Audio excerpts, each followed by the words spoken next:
So we riding and we ready to go. 100,000 watts full throttle, baby, ready to blow. We passing poker up to Jupiter, we got your attention. You can tune in anywhere, but listen at your discretion. To the legend, Mr. Hochman can't stop him, each other deuce. My brother got his own hot burger at Tucker Deuce. Now my rush more of these sports, spitting the truth. It's Channing Crowder, greatest Dolphins, who rock up 52. Solana one best of Miami, the voice of FIU. We reppin' to Miami, the Heat and the Panthers too. We reppin' for the Marlins, the Dolphins, that's how we do. We reppin' for the crib, so it's always about the you. Hey Jimmy, please get a Pell on the phone and tell him that it's home. I finally got his name on the song. Can't do it wrong, cause it sounds so sweet. You spit the facts while I keep the crowd on their feet. Football season be the reason that I be bringing this heat. Georgia music representing 104.3. Hey, and welcome to the show on a Tuesday. Marlins wasted a nice start from Jansen Junk last night. Couldn't put any runs on the board. Also ran themselves out of a couple of innings, getting thrown out, stealing a couple times. So they lose the series 3-1 to the Phillies, and they move on. Is it the Orioles tonight? I think the Orioles? Yeah, the Baltimore Orioles. Orioles in town tonight for the Marlins. Knicks absolutely hammered the Sixers. Yeah, absolutely hammered. In fact, my guy who I like with the hair at the end, the Knicks, he played like a good 10, 12 minutes last night. He hit a shot. He hit like 4 shots. I saw him hit a shot. Had himself a game, man. And then oh my goodness. T-Wolves steal game 1 in San Antonio. Wemby can block shots, man. He can block shot. The last possession, they inbound it. They give it to Wemby. He passes it to Champagne. You're Wemby. Go get the bucket. Like, that's why they passed you the ball. That upset me. Yeah, didn't love the last possession. And I lost a lot of money. I've got, the Timberwolves to win the NBA Finals at plus whatever it was. Like, that looks a little better today than it did yesterday. It does. Man. Shocking outcome for me in the San Antonio game. I didn't think Philadelphia was going to win, but I thought they'd cover 7.5. I don't think they were ever down by. I don't think they were ever covering 7.5. I think the first shot that the Knicks made was an 8-pointer. Like, it was crazy. That was a. Did they ever? They never led. That was demolition. That was a demolition. They were down 8 at the end of the first quarter. I didn't watch the first few minutes of the game, so I don't know if they had a lead or not. But yeah, they were down 8, and then at halftime it was 20-something. It ballooned. Tonight we got Cavs Pistons. I honestly just don't care about that series. And Lakers OKC, which I do, by the way. That's a good one. How about this? It's very interesting. I saw this. Ben Fawkes, who does sports betting analysis for Yahoo. Lakers are 15.5-point underdogs in game 1 tonight. That's the biggest underdog LeBron James has ever been in any game in his 23-year career. Wow. That's an insane stat. Well, Heat, I know it wouldn't be. Cleveland, they had a little squad. They won a championship. Lakers are the Lakers, and they even early Cleveland? Even early Cleveland, because you have LeBron on your team. Young LeBron. LeBron was never going to be a 15-point dog.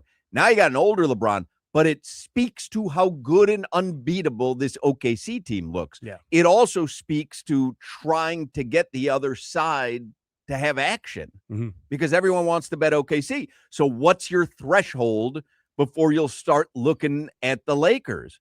And it's got to be around 15.5. The lines also, I would imagine, I was too young to be following lines. I didn't really get into betting until I started working with you guys. But the games when LeBron was younger, even into the Big Three era, the final scores were 82-75. Like, it was low-scoring games. People tried. That's a good point. That's People a good tried point, for though. 48 minutes, and there was no maintenance program. My guess there is was defense. Yeah. They called it defense. My guess is there was never a 15.5-point line unless a train derailed and half the squad was out because of it. Like, it just, I would guess when LeBron was a rookie in 03 and 04, that would have been unheard of, a 15.5-point line. Yeah. I don't know about that. It used to get to 100. But- 20 years ago, but, get to 100 and you're guaranteed to win. I'm thinking about the playoffs, though. Never in the playoffs. Never. Never. I mean, never in the playoffs. Like but that is a wild testament to how good OKC is and how good everyone acknowledges they are. Although San Antonio was what last night?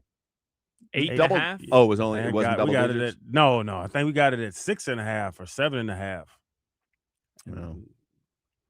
Champagne's gonna take the last shot. Champagne. Goodness gracious.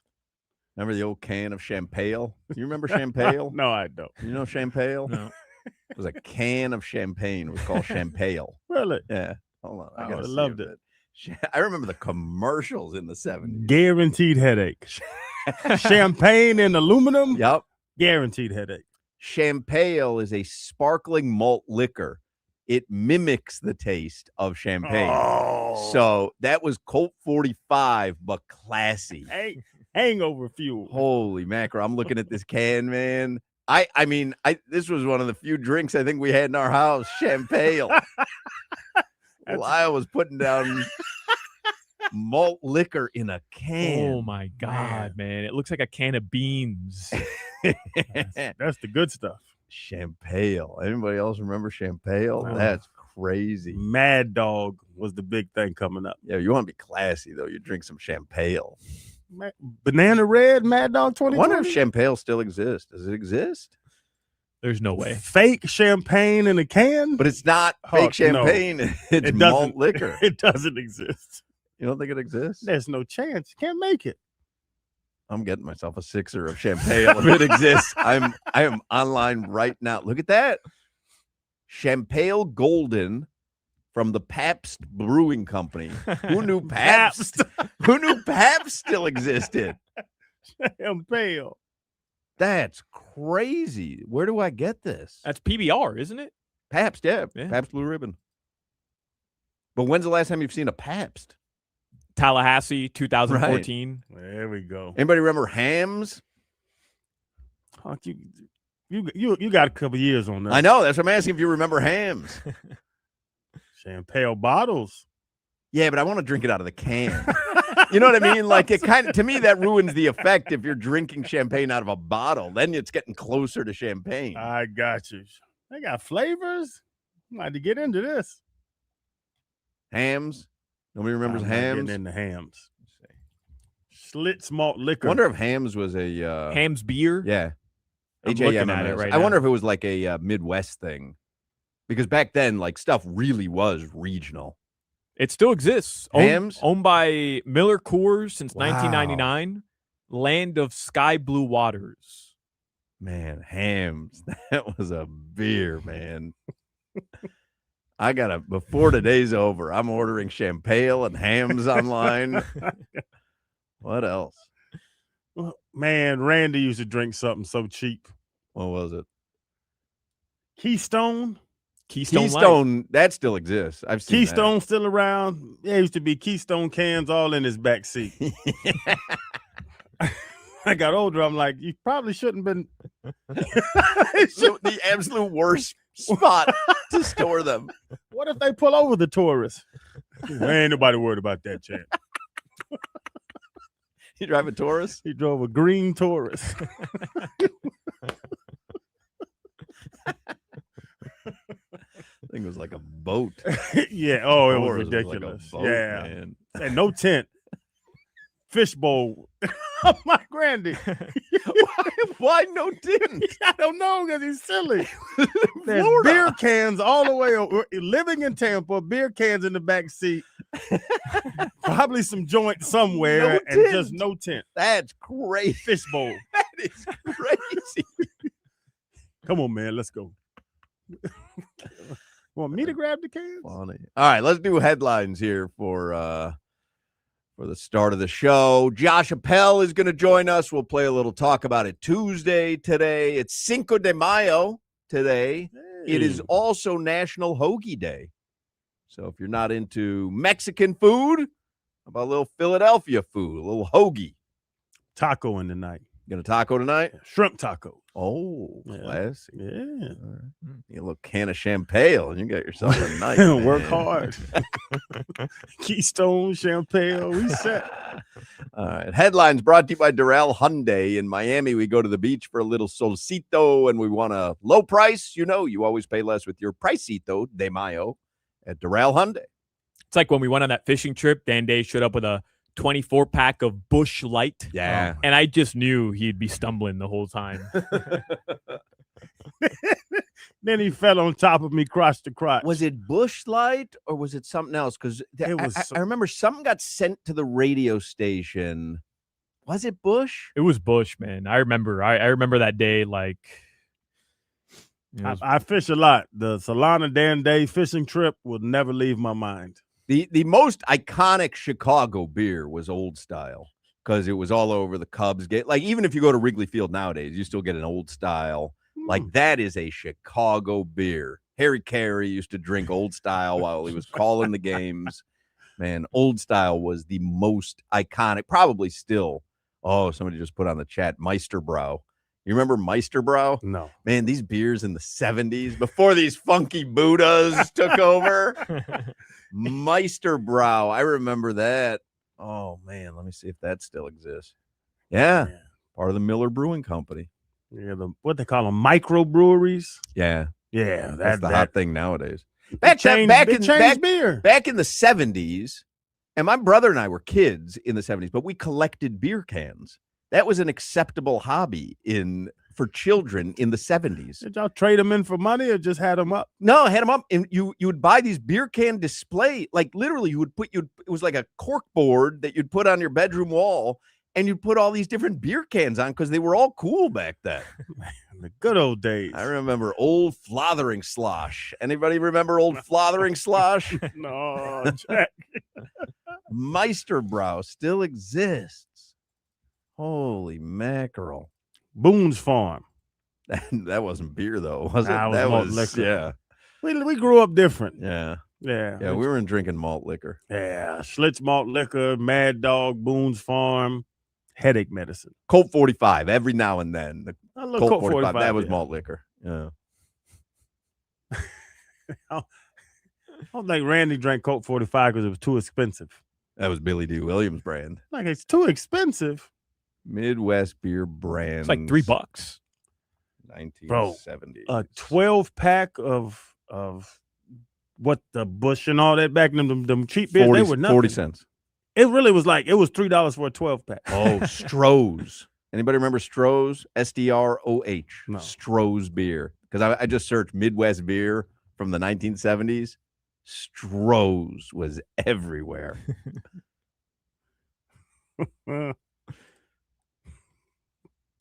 Yeah, Old Milwaukee. That was a good beer. Old Milwaukee's best. When I was in Gainesville, Jerry Reams had gout, and he'd drink a 12-pack of Old Milwaukee's best throughout his 8-hour work shift.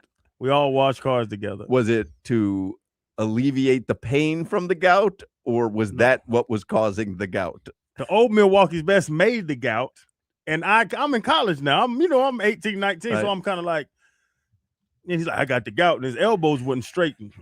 That's a true story. He's dead now. Jerry Reeves, rest in peace. And I looked it up. He was like, I got the gout, Crowder. And he would make me do more because he said his elbows hurt. But gout is only in your feet. No. Listen, his elbows didn't straighten.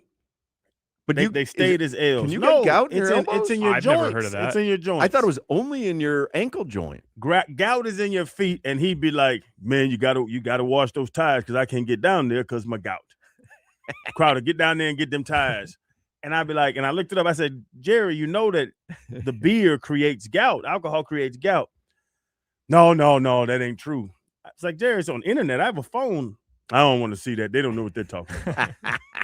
Jerry Reams, Main Street Chevrolet. What is that? The uric acid, right? Yeah. And Yeah. alcohol makes it way worse. Yeah. Hams. I'm looking at a can of Hams right now. What a great beer. He used to bring his dog. His dog's name was Minko. And I love Minko. Then I found out when I met his wife, the dog's name was Mango, but he couldn't say mango, so he called it Minko. a great name for a dog? I'm thinking would be Gout. Come here, Gout. Yeah, come here, Gout. Jerry Reams. Let there be Lowenbrow. I'm getting gout at some point in my life. You're gonna get everything. Well, my dad had gout. My brother has gout. Yeah. I have Really? so far avoided the gout. Your whole family has gout? My dad, my brother, and that was we used to know when my dad was having a gout attack. Didn't want to let on, but the breathing. He walking around the like, hey, I think Dad's having a gout attack. Did he get mad if you said what's wrong? He needed his gout pills. They called them horse pills because they were the size of like a Twix bar, and you had to swallow them. I need one of those horse pills. A gout attack.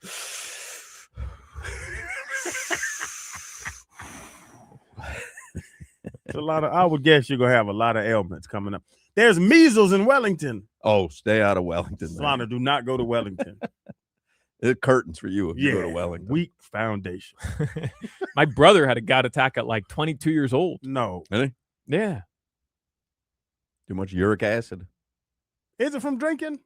Red meat also. Red meat, chopped liver for Jews, because Jews eat chopped liver and it is high in uric acid.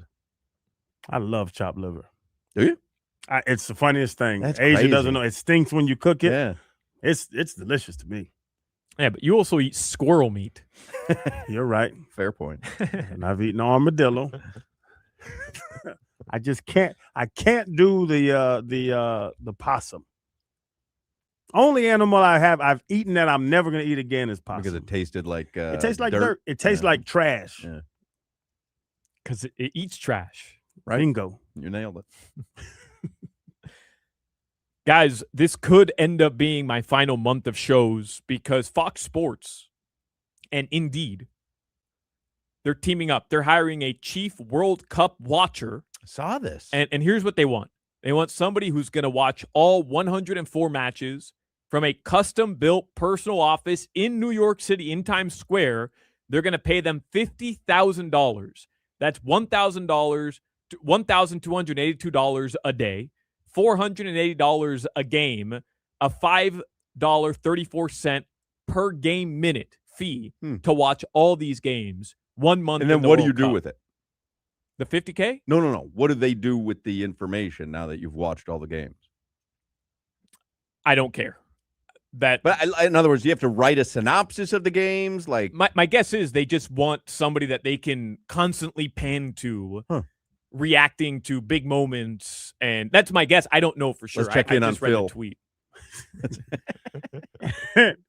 And you have to live in New York, obviously. Yeah, Times Square every game. You're There's making gonna be 50 games every day. You're making $50,000. $50,000 in 1 month. New York is 50% tax, so you're making $25,000 in Times Square. Can't be 50% tax. You're gonna live in a tent.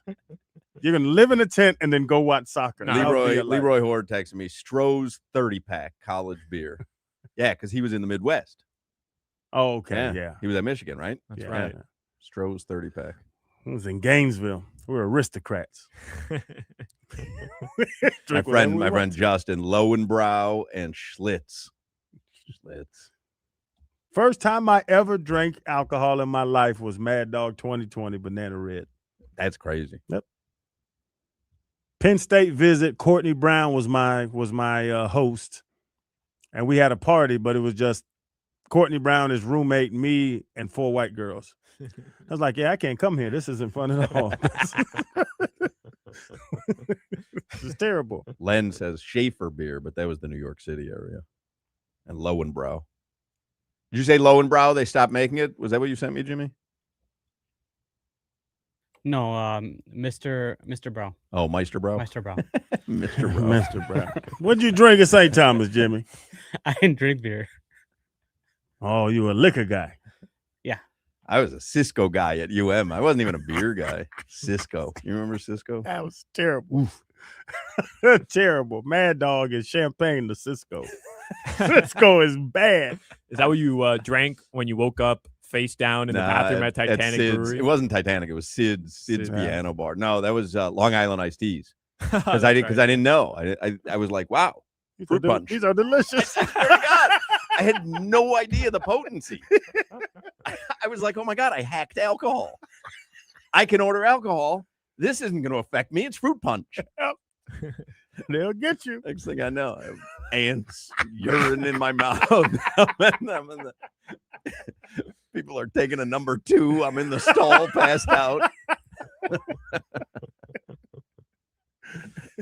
Been there. Four Loko was That didn't exist. The high school. That didn't exist. Right. Yeah. That was the high school alcohol of choice. That blew up for a while. Well, now it's like a softened version of Four Loko. I think they took the actual diesel out of it. But when I was drinking Four Loko, The rubbing alcohol was still in there. Yeah, Dr. Lascano saying Colt 45 and Pabst Blue Ribbon. So Pabst was down in South Florida? Yeah, Pabst was in Atlanta. PBR for sure. Yeah. What would you do the Edward 40 hands with? Was that OEs or was that Colt 45s? That was white people. What's a Edward 40 hand? You tape, literally duct tape 2 40s on each of your hands, and you can't take them off until you're done finishing them. Yeah. I've seen people do it once I never moved heard out of to that. the suburbs. Yeah. Yeah, white kids used to do that that. sounds like a great Yeah, they just that sounds like a great activity. Put some Beastie Boys on the CD Yeah. player and 7 minutes of heaven. yeah, that was my game. That game I could actually last 7 minutes because I had to get to know it for at least 6 minutes. I told y'all I didn't know the rules. Just a little kissing, man. I was trying to bring it home in 7 minutes. We got in the closet. I hung my shirt up. We got action.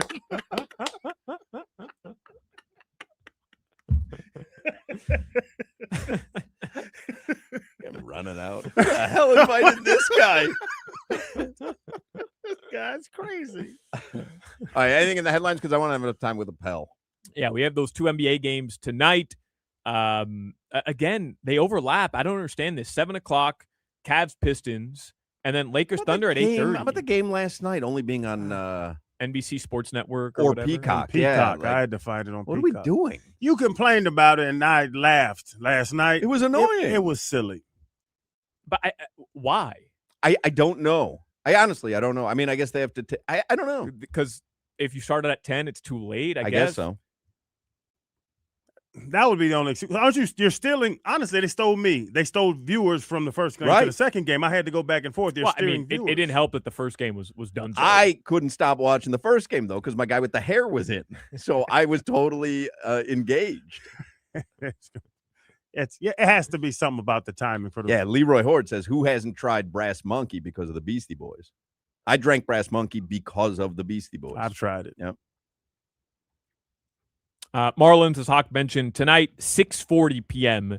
versus the Baltimore Orioles. Your weather in South Florida right now, it is 82 degrees. Tonight, the lows are going to drop into the mid-70s. This weather report is brought to you by Tornado Roofing and Contracting, helping homeowners stay safe this storm season.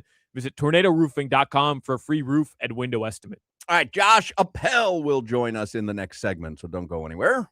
If your garage door is outdated, damaged, or not hurricane ready, don't wait. Please call Allied Doors. It's an overlooked thing, and don't be that person in the neighborhood, or you probably know your neighbors. Beautiful home, well-kept yard, but the garage doors are garbage. Don't be that guy. You have to go to Allied Doors. Serve South Florida since 1966. That's 60 years of trusted family-owned service. You have to have the beautiful home with the garage. Upgrade your home. It's going to do it. Huge in-stock inventory at Allied Doors. Same-day service. Custom impact-rated built doors to protect and upgrade your home. And hurricane season is on the way now. It's starting to get hot. You have to be ready to upgrade and protect your home. Plus the LiftMaster openers. I'm telling you, the LiftMaster openers. I hate before I had LiftMasters when it takes 45 seconds for the garage to go off, makes all that noise. Get a LiftMaster. On my personal home, we got them. Investment properties, we got them. It makes it so much easier. They are built to perform. Call Allied Doors today, 954-942-8550, and visit allied-doors.com. Mention this ad. We're going to watch out for you. $300 off you mention this ad. Don't wait. Call Allied Doors today. You're listening to the Hawk, Crowder, and Solana Show. In college, they called me Black Bill Gates.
Jimmy. Jimmy knows what he's doing. Whiskey Stars and Cigars is Friday. It's presented by Edmore Sawgrass Auto Mall. This Friday, Davion Mitchell's going to be there. Please don't call him Spider. Donovan! Please. It's Davion Mitchell. Bernie is going to be there. Yeah. The Heat Dancers are going to be there. So this Friday, Tabacón, Cigars and Spirits at Plantation Walk begins at 6 p.m. You come on out, enjoy a nice Scotch whiskey from Johnny Walker and a smooth cigar from Drew Estate. It is free. As I mentioned yesterday, though, when I say free, your drinks and your cigars and stuff aren't free. I'm not certain what is free, to be quite honest. We should say no cover. Entry. No cover. No free, cover. Free entry. But don't get to the end of the night and walk out of the bar after you had 9 shots of whatever and go, oh, I heard Hawk say it was free. No cover. I'm just making that clear. I'm not going to be there, but everyone else from QAM is going to be there. But I'm not going to be there. But Davion Mitchell is taking my place. So you'll have a great time. You can get all the info at WQAM.com. Must be 21 or older. Again, starts at 6 p.m. this Friday. Solana, Crowder, Jimmy will all be live doing the show from 2 till 6. And then it opens to the public 6 p.m. Friday. Tabacón, Cigars and Spirits at Plantation Walk. Whiskey Stars and Cigars presented by Edmore Sawgrass Auto Mall. 4 brands, 1 location, your local Cadillac, Buick, GMC, and Chevy dealer. Don't bring your dog. Don't bring your dog. Although Plantation Walk, you could take your dog for a I walk. didn't like all them dogs. They had some dogs there last year. You could take your dog for a walk. That's a fine outdoor area. I'm saying, me personally, I don't want you to bring your dog. Bring your dog for the entire show. I will have your kick dog the way he does when you do the show from home. Just have him sit at your feet and I'm gonna kick Fauci. and He do can the, sit on you. and do He's a Fauci lapdog. touches. that If would be Fauci nice. touches me, That'd be nice. Will it's you do the curtains show for with him. Fauci on your lap? it's curtains for him. Josh Appel's on the Toyota of Hollywood hotline. He's an NFL play-by-play broadcaster for Sports USA. He's our fill-in host throughout the year. He's also very busy broadcasting soccer matches. This Saturday, he's got NWSL action, Houston Dash, and Denver Summit. That's at 8 p.m. Josh is with us now. I'm going to start with the Dolphins. Out of all the things, I'm going to start with the Dolphins because we had a conversation yesterday, Appel. There was a story in CBS Sports, and it was one lingering question for each team. And the lingering question for the Dolphins was, will they add a veteran wide receiver to bolster the ranks for Malik Willis, make the offense a little more potent, have a leader, if you will? And the story mentioned was Deebo Samuel, Stephon Diggs, and Juwan Jennings. Yes. So, and there's a couple other vets out there. Do you think that would be a wise use of their money to bring in a veteran receiver? Well, I don't think that a player like that would necessarily cost them a lot of money, especially a guy like Juwan Jennings. It's not going to be cheap, but you're also not paying top dollar for a wide receiver that is at that caliber. I think Juwan Jennings would be honestly the perfect person to add to that room. I'm not certain Stephon Diggs is that guy. Deebo was productive at times for Washington, but he's probably over the hill at this point. We've seen the best of Deebo Samuel. I still think Juwan Jennings has a lot to give at this point in his career. And obviously, you know, the Dolphins are not a Juwan Jennings or a Deebo Samuel or a Stephon Diggs away, but it is a very young and inexperienced wide receiver room, and adding a guy like Juwan Jennings or a different veteran not named Stephon Diggs might be an advantageous move for this group as they rebuild. And I'm enamored in this trial with Stephon Diggs. I haven't watched much of it. I keep seeing the headline. I get the push notifications, but I'm really not following it. You have to watch this testimony. So without getting into details, it's his personal chef. He seemed to have had a relationship with her. Yes, and then they fall out, but then now you have to get on stand and talk to these attorneys, and she's not doing a great job of. Oh, she's not? No, I saw one clip from this, and it was the defense attorneys for Stephon Diggs asking her, did you say the P word, and did you say ruining this B word's life? And as she's saying yes, Her lawyers are in the background yelling, "I object! I object! Objection! Objection!" That's the only clip I've seen. So So seemingly you're it's going well. For him. so far you're thinking he's winning the case. Oh, I think he won it already. Yeah. It's pretty damning. Seems like a money grab from her. Is that, again, this is all allegedly. We don't know the facts. And I mean, from the videos I've seen, she gets caught up in some lies pretty evidently. Like, she's like, I can't answer that question. And they're like, well, it's a yes or no. She's like, well, I don't have all the facts. And the lawyer has the printed out text messages. We're like, how about this? Read these. And as she's reading them, she's like, well, I don't know. I can't answer this. And I mean, it seems pretty evident they were trying to set him up a little bit. What do you got to say when you want to protect yourself? Allegedly. We don't know the truth. We don't know the truth. Anything could happen. It's a money grab, allegedly, and his attorneys are a lot better paid than her attorneys. Gotcha. And they are lighting her ass up. And you're like, oh, you almost feel bad for her after a while. But back to the Dolphins, Josh. If you went off, he talked to Stephon Diggs. I've been watching it all morning. What's the goal, though, to bring in a Juwan Jennings? We were talking about, I'm like, what's the goal of giving a guy a $10, $15 million receiver? Is it to see if Malik Willis is the guy for the future, his evaluation? Because what Juwan Jennings is going to add an extra 400 or 500 yards to the receiving room. What's that really going to do for the team moving forward? What if he wins one more game? Like, what's the goal of bringing in anybody at this point? Well, I think that number one, it would be a help to Malik Willis, but who's the most experienced wide receiver in that room right now? Tutu Atwell and Malik Washington?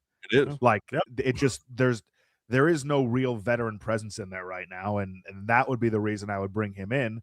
And who knows? I know that the NFL trade deadline is not like the NHL or like Major League Baseball or the NBA, but like maybe Juwan Jennings has a good season and you get up to the trade deadline, you can get a draft pick back for him from a contending team. So I don't really think there's a situation where bringing in specifically Juwan Jennings would be a negative for this team. If Tutu Atwell has a good season and we've made him this punchline on this show, we are going to I look. don't think we've made him a punchline. We've made him a punchline. It's your here's what Tutu Atwell's gonna do. That's the part. I don't think we're what we're making a punchline is there seems to be a lack of talent.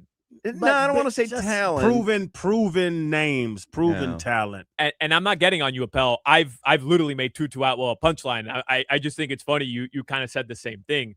But to piggyback off of Crowder's question, do wins matter when considering the type of player or the veteran that you're trying to bring in? Because he said, what does Juwan Jennings do? Add a win? And in my mind, it's not about does he add a win? Does he add 2 wins? Does he add no wins? It's about, can you evaluate Malik Willis in more opportunities with him than without him? And I think that has to be the determining factor in the type of free agent and the money you're spending. Totally. Again, it's all part of it. The Dolphins, like, obviously they're not going to go into this season trying to lose, but we can all see that roster and we can all see what they're up against and what the cap situation looks like. This is a transition season for them to fully dive in after this and really start to retool. Hopefully what they've added in the draft makes that a little bit quicker of a process. But Solana's totally right. Like, it is to see if you have something long-term in Malik Willis. But at the same time, like we've talked about, well, we know this team is probably going to win what? Anywhere from 3 to 6, like 6 games is best case for this team. 4.5 is the over-under. It's all about how it looks. Is this an Aaron Glenn Jet situation where there's incompetence all over the board? Or is this a Brian Flores year one where they scratch and claw to 5 wins, they surprise you a couple times, and they're generally competitive? If the process looks good, and if Juwan Jennings being added gives Malik Willis an opportunity to look better, then I think that is a success. You're just looking for good process this year.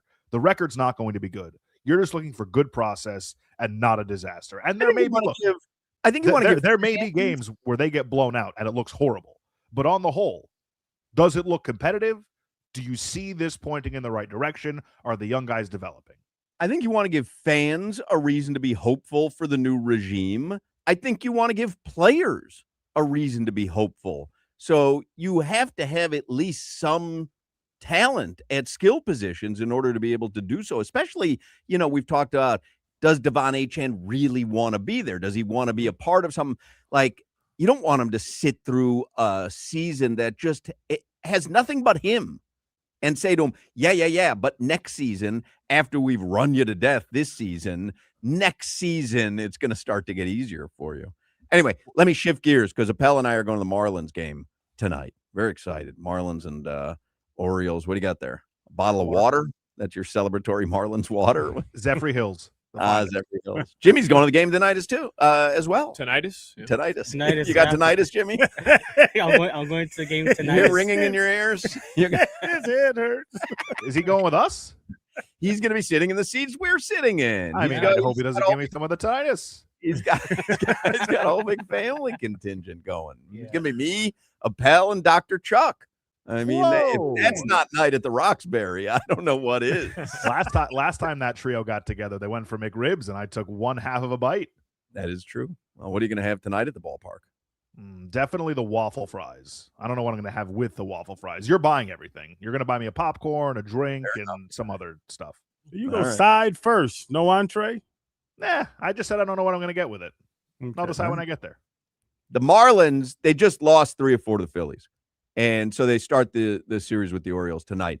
They're in second place in the NL East. I think they're tied with Washington, but they're 3 games under 500. I asked this of Jack McMullen yesterday. I'll ask you, what has gone right in the first 35 games of the season, where you look at them and you go, they've got it?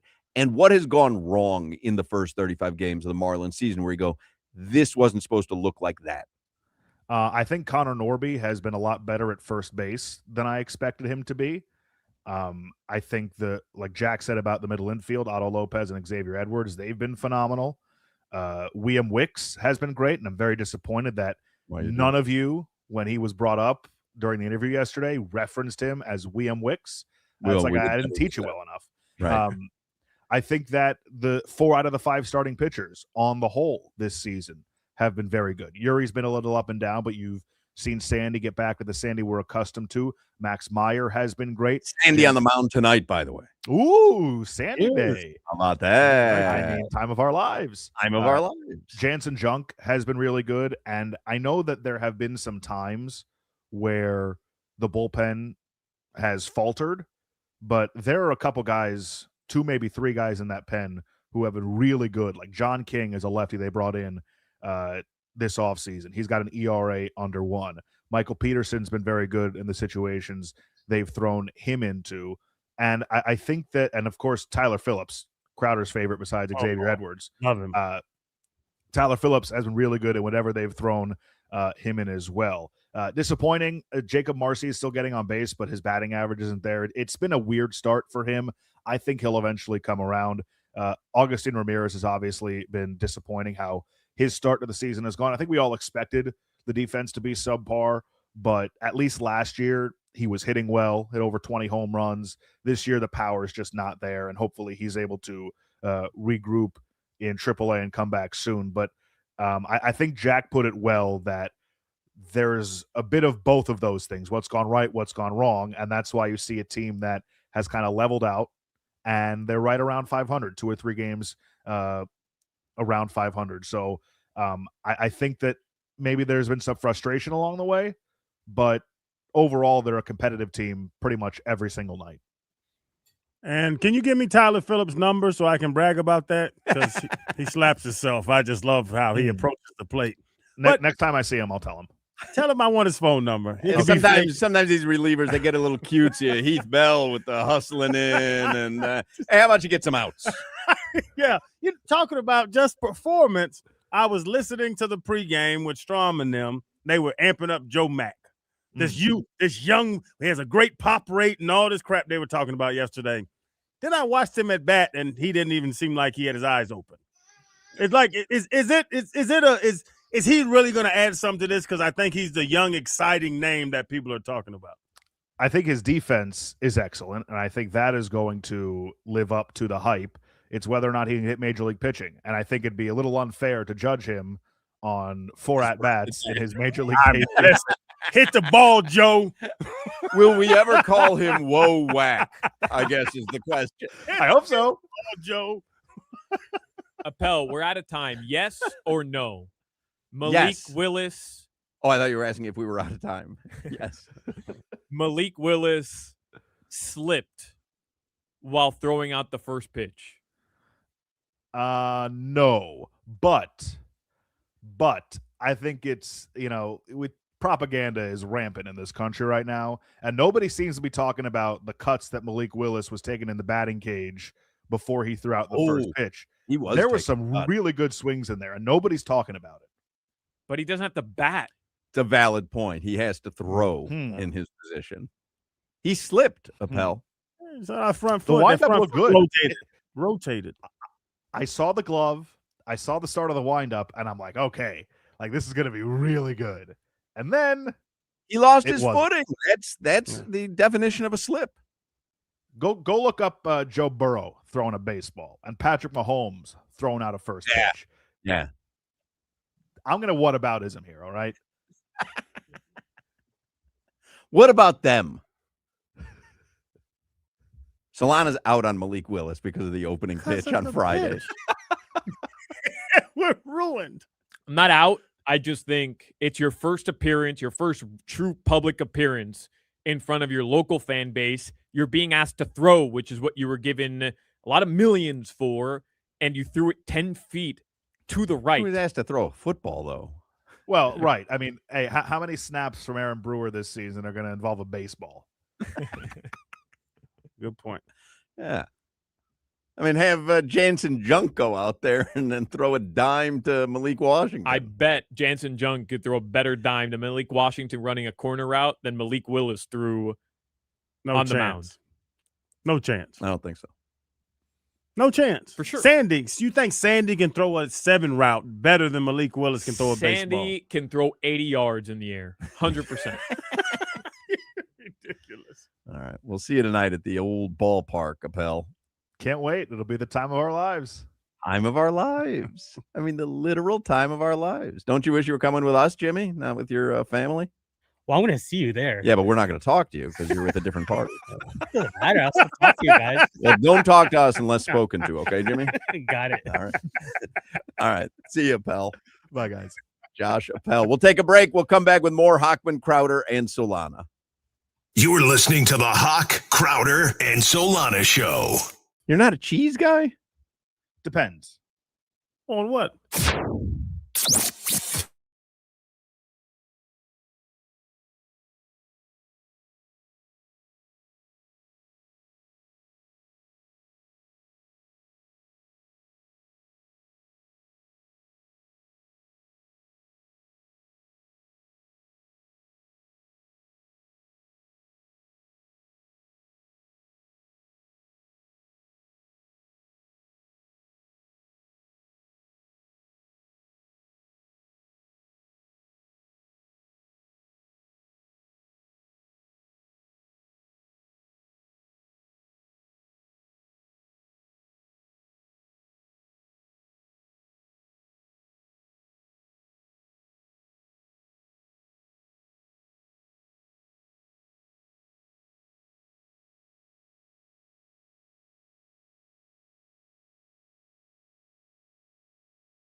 Ready for that 3 o'clock? I'm ready. So very ready. Hey. Just asked Ira Winderman if he wanted to join me in a pal with Dr. Chuck at the Marlins game tonight. That's a crew there. Trying to turn it into a foursome that would compete with any foursome at the Masters. Me, a pal, Chuck, and Ira. No, he's not coming, though. He just texted me back. He's a Mets fan. I think he's a Marlins fan, too, though, no? Ira? No, Yeah. a Mets fan. Well, you got the threesome now. That's all right. Speaking my language. So, Solana and I I did mention this yesterday. We went to the Marlins game on Friday, and that air conditioning thing wasn't on. Well, I wonder tonight. I'm assuming the roof is closed tonight. I'll double check. I think so. Yeah, it would be. I don't know why they didn't open it Friday night, though. Wouldn't it have been a perfect night for the roof to be open? Do we know what their parameters are? Well, I'm sure a forecast is involved. Right, but it was perfect on forecast. Roof is closed tonight. Roof is closed tonight. Yeah. Right, but they don't know that it's going to end up being perfect. Like, there could have been forecasted potential showers, and they don't want to risk it. I get that, but I didn't think that there was rain forecast for Friday. I just didn't know if they have parameters. Like, if the temperature is X, we keep it closed for the comfort of fans. I want to say when they built the new stadium years ago that it takes so long to close that they default on closed side over open. I think they default on closed, but not because of that. I think you can't risk running the embarrassment, which has happened to them once already. Happened to them like the opening week or like something. The first month of maybe that an opening night, where they thought, oh, it's not going to rain, and there was a rain delay, brief, but a rain delay when you have a roof, and it's just it's an easy punching bag for anybody. But also in South Florida, when it's humid out, like Saturday, I understand having it closed on Saturday because I think it was a 4 o'clock start on Saturday. Like Saturday was brutal. Mr. 305. Dale. God bless. Dale. Thank you, Jimmy. Ole. 305 is sponsored by Miami Lakes Chevrolet, where you walk in as a customer and drive out as family. We use the app. I have the app. Yeah, what does the app say? Says it's clear. But check later, though. That's right now. It's raining in Freeport. Did you say Ole? I did. Cinco de Mayo. Right. What? And what does Ole have to do with Mexico and Cinco de Mayo? Ole? Ole. What do you mean? That's a common phrase of exclamation. Okay. Why? Why do you not know that? If it was like Spanish Independence Day, like Spain, ole, then I would understand. You've never been to a Mexican bullfight? They yell ole. What does ole mean? It's like an exclamation. Yay. Ole. Like, let's go. Ole. Like, but how would I translate it? Like, hey. Oh, okay. They do it at sporting events. Ole. Ole. Ole. Ole. Ole. Right. Ole, Brazil. Ole. I like it. It was close. It was close. Orale would have made a lot of sense to me. That would have made sense. Yeah. What does that mean? Or Viva Mexico. Si se puede would have been money. Si se puede. Si se puede. He gave it a shot. I liked it. Yeah, you're very critical of him. And you don't speak good Spanish. Okay. Just trying to find any kind of tie-in with the actual nation of Mexico here, Jimmy. I'm trying to back you up, and I'm You don't speak good English, Crowder. having a tough I've time. never acted like I did. There is Ole Mexican Foods Incorporated. No, ole, I'm sure gets used in the country of Mexico, but like for Jimmy on Today of all days to blurt out a Spanish word, I understand what you're doing. I'm here for it. I'm wearing a Mexican national team soccer jersey. I'm bought into Cinco de Mayo festivities. Wallpaper. That jersey's terrible. This jersey is fire. This might be the best jersey I own. That jersey should be on fire. Man, it looks like a drape. This is Aztec Yeah, drawings. it does look like Aztec. Yeah. Heavy ass. Walked right into that one. He did. Ole. To be honest, that was like the first word I thought of. I couldn't tell. Oh, we couldn't tell, Jimmy. Thanks for giving us the background on that one. Can you write that down? You didn't start planning that a week ago and whittle it down over the week to Olay. Was it?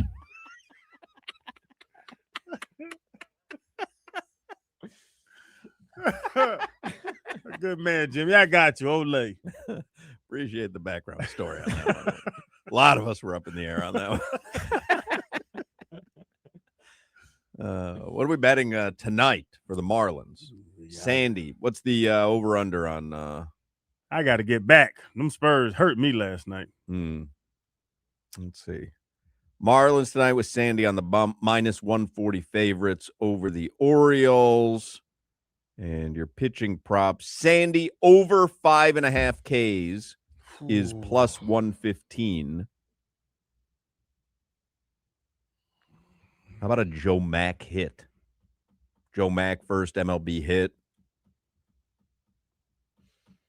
I like that. I like that. Well, there is no prop for it. He wasn't even on the site last night. I was going to bet him because I did hear the Why pregame. is he not?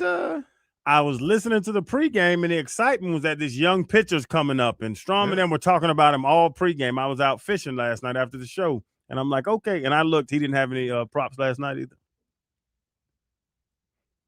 Then I watched him bat. Joe Mack is +750 to hit a ding dong,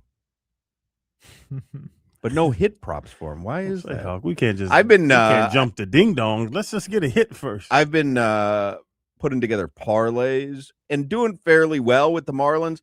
I got 2 out of the 3 legs last night. The third leg that didn't cash was Marlins win the first 5 innings. Because I'm kind of doing what Lee Sterling said, which is that's your true matchup. And I was like, well, Jansen Junk, and he looked great, gave up 1 run. Mm-hmm. Unfortunately, the Marlins were able to plate 0 runs. Man, but I've been betting as part of my parlays, Otto Lopez to get a hit every night because he's so fast that he keeps getting infield hits. Yep. And so you really have like a double chance with him because even if he's got an infield, even if he got a ground ball to the infield, there's a chance. The shortstop literally double clutched last night and he reached base. And that's how I got the hit. I'm betting my guy, Munetaka Murakami, to hit a home run again. White Sox. He's leading the MLB in home runs, or he's tied with Aaron Judge or one of those guys. He's tied with them. Remember I told you week 1 when the Marlins played the White Sox, I bet him every game to hit a home run. That was your guy. I've been sleeping on him. And yesterday, it just happened to pop up on my timeline. The White Sox don't stink. They're 17-18, or right there, 500. And Murakami is raking. 14 ding-dongs. Just bet it. Pistons tonight are 3.5-point favorites over the Cavs. And I told you earlier, Lakers are 15.5-point dogs in OKC. Oh, they're begging me to bet the Lakers with the points. 15? SGA, you want to guess his over-under tonight? 27.5. 32.5. 32.5. Yeah. LeBron? 22.5. 25.5. 20.5. That one's begging you to bet the over. It is. Unless it's a rest your starters in the fourth quarter kind of night because OKC is just banging them around. And LeBron picks his spots to be aggressive. Yeah. He tries to be a facilitator now. I wouldn't be surprised if LeBron doesn't play like 1,000% until Luka's back in the series. You know what I mean? Like, don't kill yourself knowing that you can't, no matter what you do. Yeah, it's just not going to happen. Yeah. So who's going to run the offense? DeAndre Ayton? And they have like frosted tips or that something? guy is the fact that there were people in Phoenix that were arguing, and then in Portland that were arguing he's a franchise type of guy is crazy. Watching Wemby and Gobert go at it, those are bigs. DeAndre Ayton's not a big like that. Ayton tonight, 10.5 is his over-under. And Nas Reed too, Solana, my bad. Austin Reeves, 20.5. Highest over-under point total for the Lakers, 20.5. Austin Reeves and LeBron. You're laughing. Nas Reed yesterday and Timberwolves to cover. You put that parlay in, you're swimming in money today. Bet on Nas Reed. He hit the over. 11. He had 12. You're talking about him like he was Kareem Abdul-Jabbar. Bro, Naz Reid, low He's key. Naz Reid. Naz Reid, low key. They closed out that game with Gobert in the fourth quarter on the bench. Guess who was the big? Guess. Naz Reid. Oh, I've got a soccer no sweat bet token for this afternoon, probably. Well, Champions League just started right now. Whitty's on that call. Atletico and Arsenal, they're tied 1-1. The game's back in England. Whitty's on that call, right? Yeah, he's on that Let's call. text him. Up to $20 back as a bonus bet if your goal scorer bet loses. So I can just bet someone to score a goal. If it loses, I get a $20 bonus bet. All right, I'll tell you right now. I think Arsenal is going to win it at home. But it could go either way. This is 50-50. Okay, but I need a goal scorer. Okay, all right. Give me a second here. Anytime goal scorer. Saka. Saka? Saka. B Saka? No. We're talking Saka, aren't we? I like Saka or Eze. All right. Well, Saka is plus 175. Eze is plus 260. UFC? No, this is soccer. UCL, if that's what you're looking at on the thing. Oh, okay. I don't know what to bet. Saka. I'm doing a no sweat bet, $20. Saka, anytime goal scorer. Okay. I know they're already like 12 minutes into the game, but whatever. What do I care? Plus 180. Not a bad number. Placing bet. Bet placed. Saka. Ole. Hawk, I told you I had to ask y'all a question. All right. Happened back-to-back days, and I was uncomfortable.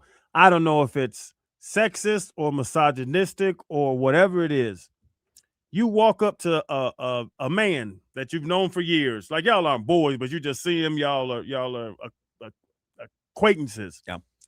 You see him, and he's with a woman, wife, girlfriend, whatever it is, his spouse. If I walk up to you, like first time I walked up to you and Dr. Chuck when I met him, or you and your brother, I would be like, hey, what's up, Solana? Hey, how you doing, man? Channing. Oh, hey, Daniel. Like I would address the other man. Right. You walk up to another man with his woman, I wait for him to introduce me to his spouse. Right. And he don't introduce you to his spouse, you walk away because I take it as he's being rude. And it happened 2 times in 3 days where I'm not going to address your lady without you introducing your lady. So bro code, if you want to minimize her, I will join in and minimize her as well. No. Like, isn't it a man's place to say, hey, Hawk, what's up, Chad? How you doing, Chad? Hey, Hawk, this is Asia. Yes. But if they don't, you go around them to talk to their woman? then I go in. Then I sweet talk her. No. I'm not trying to holler at a Hawk. I'm just saying I don't think it's right. You do? I don't think I would go up to someone I know and talk to him without acknowledging the woman, whether she was introduced or not. I think I would probably take it upon myself to introduce myself. Yeah. Really? I don't think it's a woman thing. I just think it's a person thing. Like if you're standing next to somebody and I'm talking to you, I'm going to just acknowledge that, hey, like, what's up, man? I'm Alex or whatever. But that's your lady. You should say, hey, what's up, Chan? How you doing? Of course. This is Lisa. Yeah, that's sure. the right way. That's what I do with ladies. That's But the right if way you it's supposed to don't, be. if the person doesn't, I circumvent you to go talk to your lady, I think that's wrong. so you ignore her. I wait and I look. Okay, and but kinda, he does. But he doesn't. But he so doesn't. you treat ignore her. I did ignore. You And did. it was at first it was at Publix last night in the Publix line, and then it was at Shuck and Dive the other night. It happened twice to me where I go up and talk to a guy and his lady's sitting next to him, and I'm almost like waiting for him to introduce me so I can shake his lady's hand, and they act like nobody's sitting next to him. I do. Then I have the conversation with the guy when I leave. I look at the lady and I go, "Call me." But Someone to score? No. You're Mr. Steal Your Girl. but I'm that's Mr. why. Call me. That's why I said I don't know if it has something to do with the genders. I feel uncomfortable just turning from someone and talking straight to their woman without them introducing their woman. If I've met her, When I see Lori, I walk past. I push Hawk over to get to Lori. I push you over to get to Valentina. I feel funny going to talk to somebody's lady. I would say hello. I think I would say hello. But the way you described it is like the person's wife or significant other is standing next to them and you're addressing them. But now you're talking about circumventing the guy to go introduce yourself. Circumventing protocol is what he's saying. Yes, okay, not physically. Not physically. Yeah, not running around him and popping her butt. I'm talking about like I'm literally waiting for you to introduce me to your lady, and you don't do it. It's weird. I'm ignoring her, but it's weird. Like I hate that when I'm standing there and I'm talking to you, and there's somebody that's clearly with us. I love that. I don't need to know anyone else. If I know you, that's great. God bless the person who doesn't introduce me to whoever they're with. I don't need. Oh, then you have the worst conversation. But y'all see, I do it with kids. If I see somebody, hey, what's up? Hey, what's up, buddy? How's your grades? I'll talk to the kids. If you're with your brother, what's up, man? Hey, Channing. But if you're with your lady, I sit and wait for you to introduce me to your lady. Interesting. I'm in the wrong? No, the person needs to introduce you, but if he doesn't, I think you need to introduce yourself. I think it's weird. But then you're falling into this trap of minimizing person because of their gender. No. No, but that's exactly what you're doing. You're saying you would do it if it was a man. I like how you said it. Now I'm going to circumvent protocol because my protocol is I'm going to wait for you to introduce me to your wife. But you're saying if it's a man and a man, you'll introduce yourself. Hey, what's up? I'm Channing. Yeah. Hey, how you doing, brother? Now you are falling into the trap of diminishing the woman because of her gender. But am I diminishing her? Am I giving the man the chance? You're giving precedence to the male gender. It's weird. But I think think it's because he knows the male in this situation. I don't think. But it's he's because saying she's if he woman. knows the dude and the dude doesn't introduce his friend, he's like, "Hey, what's up, Channing?" You hang with a lot of weirdos. What's one of your friends' names? Charles. If I see you randomly, like I don't know I'm going to see you, and we're on South Beach, and I just see you walking out Ocean, I'm like, oh damn, what's up, Solana? If you don't have to be like, hey, Channing, this is my friend Charles. I'll be like, what's up, man, Channing? How you doing, brother? Right. Hey, I'm Charles. Right.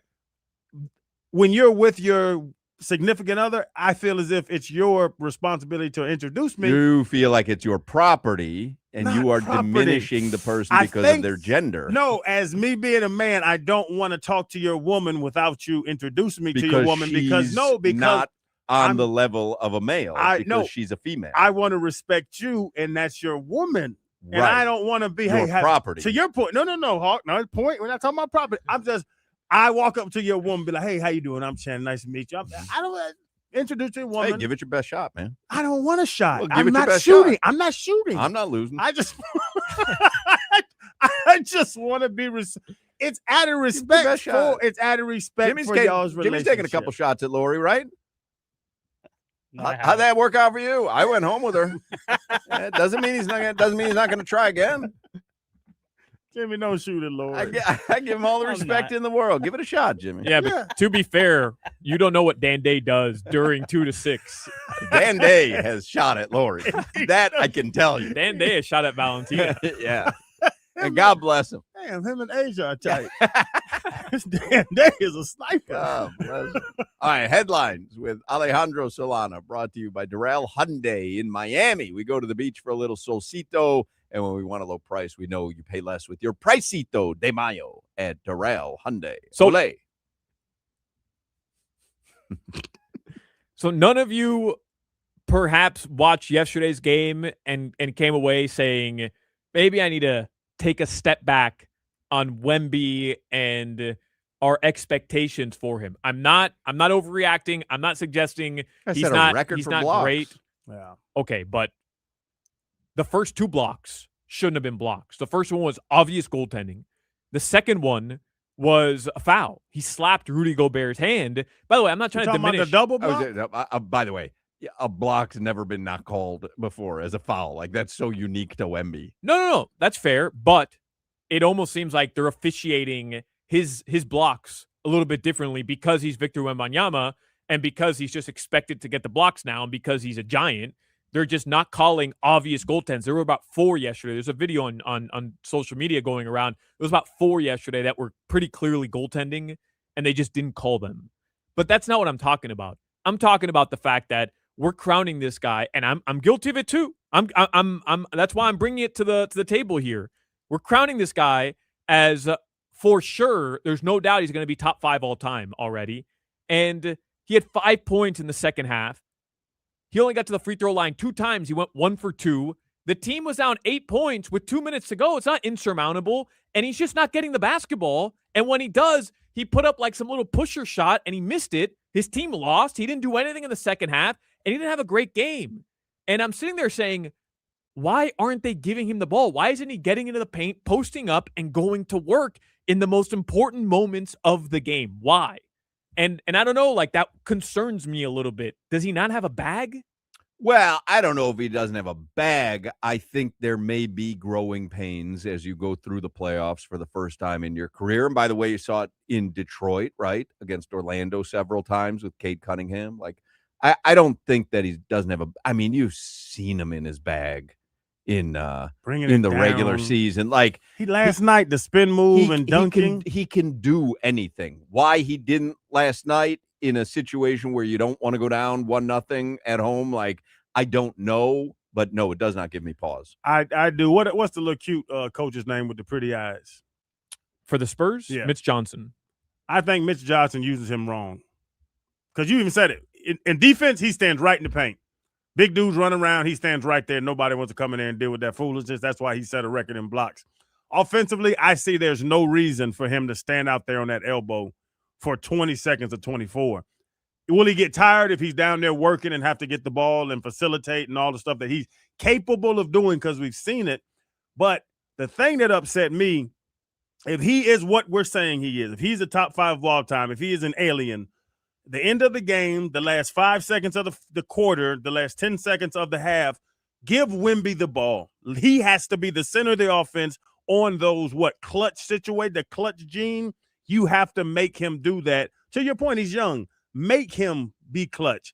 When the end of the game, when Champagne shot that ball, I was upset. So Wemby should have had that ball in his hand. There's no way Champagne is supposed to win the game for you. Which color team is Saka on? I don't know who I'm rooting for here. It's Saka. He's number 7 on Arsenal. That's the team in red. All right. So you don't red. You don't see right next to the name ARS Arsenal. There's 2 little colors. Yeah, but I don't know what team he plays for. Oh, okay. Yeah, I literally have no idea about Saka. Right. Yeah. Sound like my 5-year-old. Daddy, what color are we cheering for? The Spurs. What color? Yeah, I got to know what color I'm rooting for here. So red number 7. Red number 7. Saka. Not Not Saka. That's exactly what I'm saying. Bukayo Saka. Right. Saka. Okay. Yeah, just pick and roll for Wemby. Doesn't have a bag. Let's be honest. Doesn't have a bag. Solana, you've seen him go from I mean, last you're literally night. Ignoring 2 seasons and what he did in France. Last night. How could you have Solana, that take after 1 2-point loss? Behind the back, spin move. For sure. Dunked over the big after he beat the little outside. That's not a bag. Offensive rebound merchant. You can't be real. Man. You can't be real. One game, 2-point loss. Now you're questioning Wemby. And I'm not questioning Wemby. He's obviously unbelievably talented. He might end up being the greatest of all time. But I'm watching the game yesterday, and I'm saying, we got to relax. We got to relax on crowning this guy already, because it's clutch time. And this isn't the first instance. I brought this to your attention a couple games ago. It's clutch time, and he can't just grab the ball in the low post and go to work. He can't do that yet. 10 seconds. That's lacking from his game. 10 seconds left last night. They inbound the ball to him. He passed it to somebody else. That upset me. He should have dribbled that damn ball straight down the middle of the court, did something, and got to the rim. That's what he does. He can be at the rim from half court with 1 step. He should not have passed that ball with 10 seconds left in the game. That I agree with. Julius Randle should not be outplaying Victor Wembanyama in a playoff game. And he did yesterday. 100%. And he did yesterday. Yeah. That little top's getting thin. Julius, the little top, the little Eddie Munster. Yeah. They're offering me $10 to cash out of my $20 bet On Saka? Take it. Buy yourself a couple pineapples. a 6-minute bet. 6 minutes, $10. I'm out. Take it. You get $10. I can get $10 out of the 20 that I invested in. You buy yourself a couple pineapples. Call it a day. I do love a pineapple. Damn pineapple. Silent E. All right. Your weather in South Florida right now, it is 82 degrees. Tonight, the lows are going to drop into the low 70s. Roof is closed, though, at Lone Depot Park. This weather report is brought to you by Tornado Roofing and Contracting, helping keep your home and family safe when the storms roll in. Visit tornadoroofing.com for your free roof and window estimate. You want to do talk about it Tuesday in the next segment, or you want to wait till 4 o'clock and have a little more time? Let's wait till 4. I want a little bit more time. Plus, Tobin just texted me. Great point. Khalil Ware, more of a bag than Victor Wembanyama. Oh, yeah. I mean, the two of you with no shame. Good point. Grocery bags. No shame. Wemby could never score 83. You would agree with that? I would say that Wemby is one of the few in the league who could score 83. You think Victor Wembanyama Yes. can score 83 points? Yes. You think he's got Bam Adebayo's bag? He shoots threes better. What's Bam's bag? You're talking about the guy that scored 83 points, right? I'm talking about the guy who was in the game in a blowout at the end. You talking about Hustle Man? Is this the You guys are going to diminish Bam Adebayo and his 83 points? Is that what we're doing now? No, I just want to make sure we're talking about the same guy. We'll start talking about it Tuesday earlier.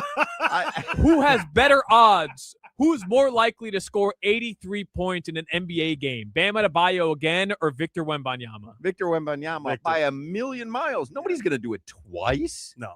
Like that's it for Bam. He's not going to score 83 again. What did Bam hit? 7 threes? Never happened again in his career. Okay. Wemby's a better three-point shooter than Bam, correct? I don't know. Oh, come on. I don't know. Are you joking? I don't know. If Wemby and Bam have a three-point contest, you're betting on Bam? Is Wemby an offensive threat? Yes, when Is he's in the Bam pick and roll. an offensive threat? Yeah. Solana hustle. His man. over-under is 17.5 consistently. I'm not telling you Bam Adebayo's better than Victor Wembanyama. Sounds like you are. Better offensively, you're saying. I'm just saying late in a late game situation, Victor Wembanyama has proven throughout the playoffs that unless he gets he sets a screen throughout the playoffs. The 5 playoff games he's played in his career. He's 14. I honestly, Bam is proven 61 throughout the playoffs. How many conference titles does Victor Wembanyama have? It's all I'm asking. How many clutch games did he need in the first round? Who they played? Portland. Solana. Portland. How many games it came down to the end? If we're talking about landing flat on your face, I'll give it to Victor Wembanyama over Bam Adebayo. Are you saying throughout the playoffs? You mean one game last night? I saw somebody last night, and I love Wemby. Don't get me wrong. I love Victor Wembanyama. I think he's great. I think he'll be an all-timer. I think he'll be a legend. But I saw somebody last night who late in the game could not create his own offense. Couldn't. He couldn't create his own offense. But he could. He didn't. And he didn't. But he could. You've seen him do it. And but they have the 3 guards that facilitate the ball. I think it's a mistake. That's why I brought up the little light-skin coach. Yeah, they have De'Aaron Fox, which I like De'Aaron Fox, but they Dylan. They have Vassell, Castle, whatever. They all Dylan. them boys can go. Dylan. All right. Did you do weather? Yeah. All right. In Miami, we go to the beach for a little solcito, dance the day away with a little salsita. And when we want a low price, we know you always pay less with your Pricito de Mayo at Darrell Hyundai. Take advantage of a Pricito de Mayo right now on all your favorite new Hyundai models like a 26 Tucson, Elantra, Santa Fe, Palisade, more. And every new Hyundai comes with owner assurance, America's best warranty, 10-year, 100,000-mile powertrain warranty. Get the best value for your money with easy financing and fast service. You'll always pay less with your Pricito de Mayo at Darrell Hyundai. Visit them at DarrellHyundai.com. You're listening to the Hawk, Crowder, and Solana Show. Are you wearing khakis right now, Joe?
The old guitarra mia.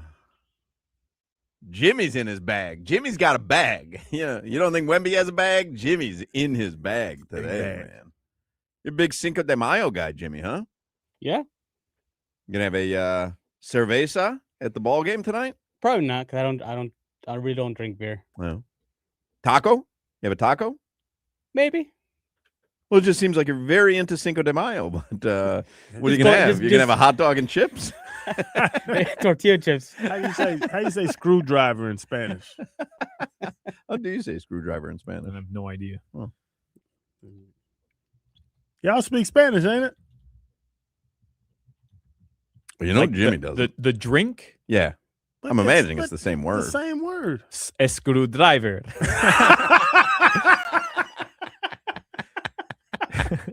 A screwdriver. You're telling me that the screwdriver in Spanish wasn't around? It's just, You're talking about the tool? Well, it's the same name for the drink and the tool. No, there's no way. Solana. In Spanish, orange juice and vodka is not called destornillador, I think is how you pronounce it. There's no way. But why? Why is it crazy to think that in Spanish, but that's what we do in English? Like you'd go, oh, it's crazy that an actual screwdriver would be the drink screwdriver, but it's called a screwdriver. Maybe driver screw. Y'all like to switch. Driver de screw. Yeah, you switch the word. No, but why would that be so absurd? Because calling it destornillador, like the drink. But how is that any more ridiculous than calling the drink a screwdriver I don't know. in English? It doesn't make any sense. It doesn't make any sense in English. You get that? Screwdriver, fix the door, screwdriver, vodka and orange juice. It is. It's called el It makes destornillador. sense because that's what we call it here. Nobody drinks vodka and orange juice in outside of the United States. Nobody in South America drinks orange juice and vodka. No, that's ridiculous. So I saw this tweet from Warren Sharp. I don't know if you guys follow this guy. He's like an NFL analytics guy. He's got 500,000 followers on Twitter. How many wins for the Dolphins this year? And here are his notes. He's a big analytics guy. They played the number 5 easiest schedule last year. They won only 7 games. They played the number 2 toughest schedule this year. That's the number 1 largest increase in schedule difficulty for any team. They played only 6 teams with winning records last year. Versus playoff teams last year, they went 1-6. In this coming season, they're expected to play 13 games versus teams with a winning record. They were 24 turnovers last year, number 4 in the NFL. Number 1 worst of any offense. Trailed at halftime in 7 games, lost all 7. Because McDaniel was terrible after the half. Trailed entering the 4th quarter in 10 games, lost 9 of 10. The largest deficit overcome to win a game last year was 7 points. And by the way, all these stats, you understand why Mike McDaniel was fired. 100%. And so he writes, how many games will they win this year? Because I keep thinking that the over-under at 4.5 is low, but you look at those stats, and I know it's a new regime, but it's actually a less talented roster. Yes. Right? And we don't know what the draft picks are going to amount to. But them puppies aren't changing It's teams. a less talented roster, and the over-under set at 4.5, and now I'm like, I don't know if they can hit 5 games.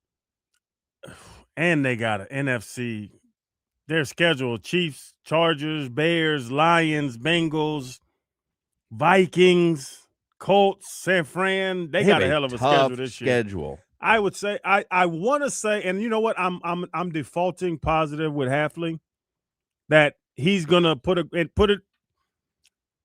the best he can into the team. Where I think McDaniel with this roster could win 3 games. Halfley might be able to swing it to 4 or 5. But this roster is not going to be able to compete with these teams we're playing. We play the Jets twice. That's a good thing. Right. We play Buffalo twice. That's a bad thing. The New England Raiders. twice. That's a bad thing. Raiders. You don't know what Mendoza will be. but he's going to be still a young quarterback. Just the man, I'm looking at this schedule. This Chargers. I mean, you want to talk about someone being in their bag? Mike Yeah. McDaniel, that Chargers Oh. game against the Dolphins. Mike McDaniel knows what everybody can and cannot do. That Charger game is going to be. Saka. He's black. Yes. Saka. Let's go. Ole, ole, ole. That's my guy. You nailed it. That was You good. nailed it. That was good, Solana. Let's go. I love Saka. That was exciting. Hell yeah. He's still celebrating. Should be. Bro, he just scored a go-ahead goal in the Champions League semifinal that could send his team to the Champions League final. Listen, don't look at me in my eye and say stuff I don't understand. Wow, you nailed it, Solana. Let's make sure he's on side. All right. Oh, he's good. Yeah, He's by a good. mile. He's good. He's Look at good, that. Look baby. at that. He's good. Goal merchant. That's just offensive rebound, ain't Look it? at that. Rebound merchant. Rebound Oh, merchant. okay. I mean, just right place, right time. Take that, Saka. Love That was Saka. delightful. Wow. Wish I had more That than was $20 cool. on that. But yeah, Hawk, to your win-loss, and I know how it's going to go in the summer. We're at 17 17-0. Yeah. Yeah, it's not looking good. It's But- bad. You're putting Jeff Hafley Better, above better, Mike better, McDaniel better coach than Mike McDaniel. right away without seeing him coach. Because It's a fair question. I know the approach to it. I keep saying we're talking about through the draft. I see who they're drafting, and I watch how Green Bay played. They're not trying to score 70. They're trying to get to 24. It's not. I've said it a number of times in the show, Solana. If you're expecting a team that's going to go out there and score 50 points, you're not going to be happy about their approach to football. Keep it close. See if you can get it to a single-digit game late and win it in the fourth quarter. And I think that's the football they play. Malik Willis makes a couple good throws late in the fourth, and they go, they push over and win by 2. I know they don't have the roster to whoop anybody by 20 points. Unless Malik Willis is the next coming of whomever. But Hawk, who's going to be if Malik Willis becomes Tyreek Great Hill? quarterbacks make good receivers, great receivers. So who's going to be Tyreek Hill for Patrick Mahomes? Who's going to be Randy Moss for Tom Brady? To me, it's not even that. Like 2-2 Atwell. 2-2. I just think naturally, first-year head coach with a young roster, that typically leads to a lot of instances of, oh my God, what are we doing? Disaster. Hmm? Yeah. It does. And I think with a young roster, even with Mike McDaniel, who I'm not a huge Mike McDaniel fan, I got over all the cutesy stuff, the chinos and all that stuff, the capris. He's still an experienced head coach who's been on the sideline. He had 3 years under his belt, 3 years under his belt. I don't know. I just think I would default to somebody like that. Doesn't matter. Mike Jeff Hafley's the head McDaniel coach. is a better coach than Jeff Hafley. I don't think you could say definitively that Jeff Hafley's a better coach than Mike McDaniel. It would be like saying Cam Cameron, whoever he was replacing, is a better coach because he's the new coach. And he had success as an offensive coordinator. Like it's so the 500 sample size of McDaniel, and I know it's 0 for Hafley. Hafley has not head coached a game. That's why. I would take the unknown over the McDaniel 500 off bat every day. You just can't say that he's a better head coach. I would too. I'm ready to roll the dice. I wanted them to clean house. So I'm not going back on that. I'm just saying when you said Mike McDaniel with this roster, 3 wins, I'm willing to give Jeff Hafley 4 wins. I don't know how you come to that determination because we haven't seen him yet. Like, we don't know what his real coaching philosophy is. We don't know how he's going to coach under pressure. We just don't know. The Green Bay South, keep the games close, play good defense, and like I'm saying, I expect every game this year to be a 24-21, 17-20 game. That's what Green Bay does. I was going to say, the way you expect the games play out, make it easier for a head coach to win rather than the way Mike McDaniel was, which was the track meet and put up 70 points. And not get out coached. What was the numbers? 125-17 in the second half. Like, I don't expect but also positively, I don't expect Hafley to have the terrible second halves that Mike McDaniel But has. you're also expecting that all they'll need to win is 20 or 24 points. And that might not be the case.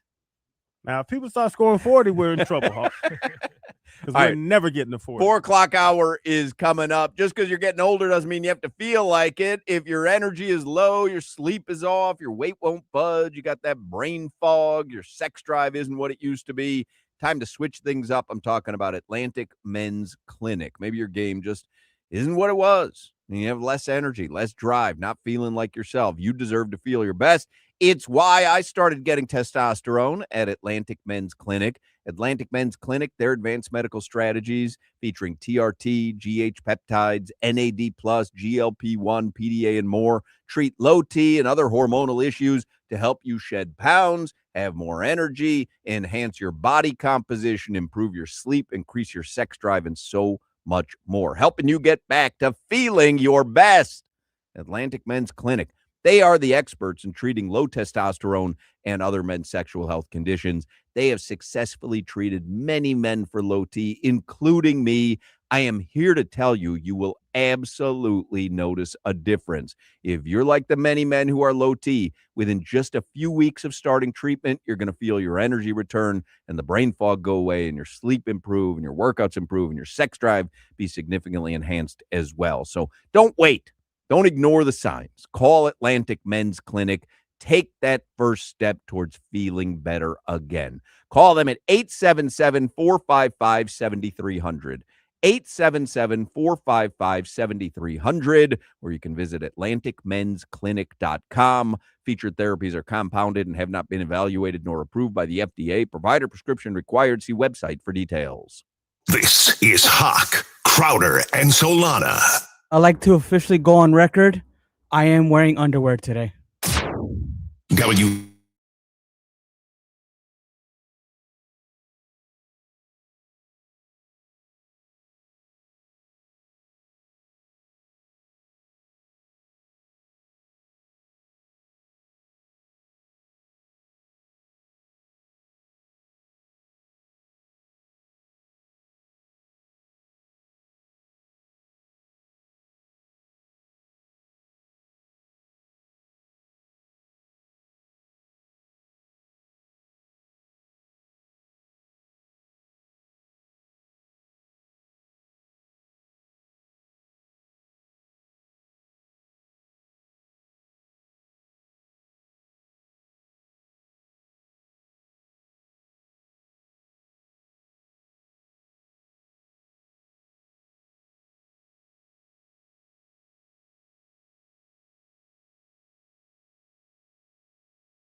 I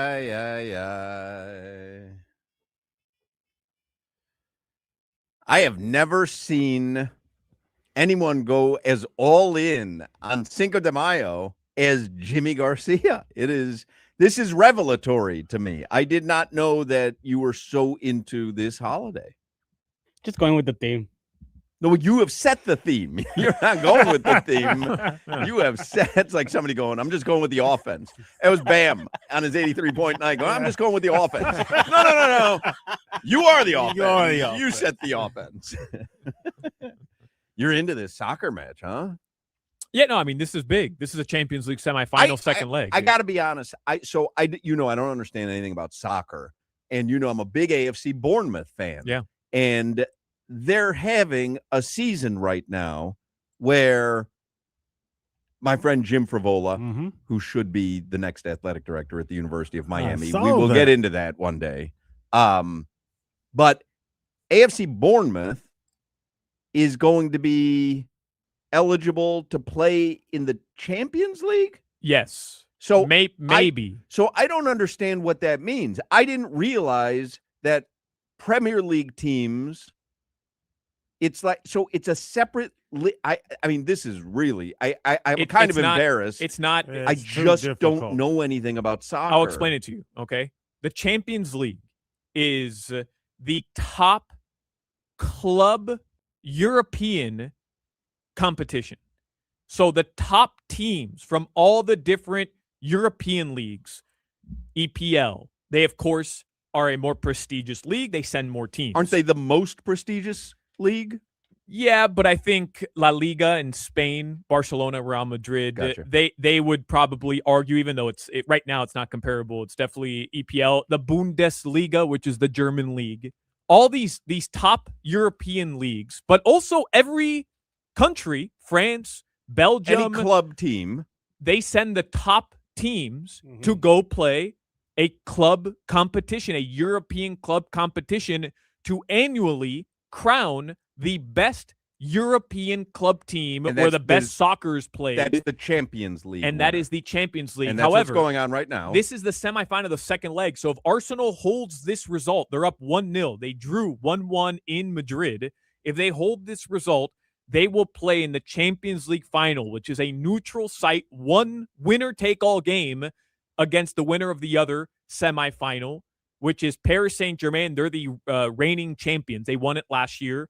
And they just played a cracker of a match. 5-4 at home. They beat the best German team, which is Bayern Munich. Champions League, which is essentially a tournament, yes, from what I'm gathering. Yes. Is it all like at like a 4-week period, or is this one of those things where it's like there's legs throughout the year? So there's a qualifier. So you play, like, it used to be group stage. Now it's no longer group stage. It's a point system. So you play a bunch of different teams that all made it. They all qualify from the years past. So like Bournemouth, if they qualify, if they end up with a top 7 position, they'll go to there's Champions League, and then there's the Europa League, and then there's Conference League. There's 3 different European competitions. Champions League is the top. That's what you want to win. These are all tournaments. These are tournaments throughout the season, right, which is why the NBA wants to implement the NBA in-season tournament. This cup. is like that MLS tournament, not MLS tournament, Leagues Cup, the correct. Leagues Cup that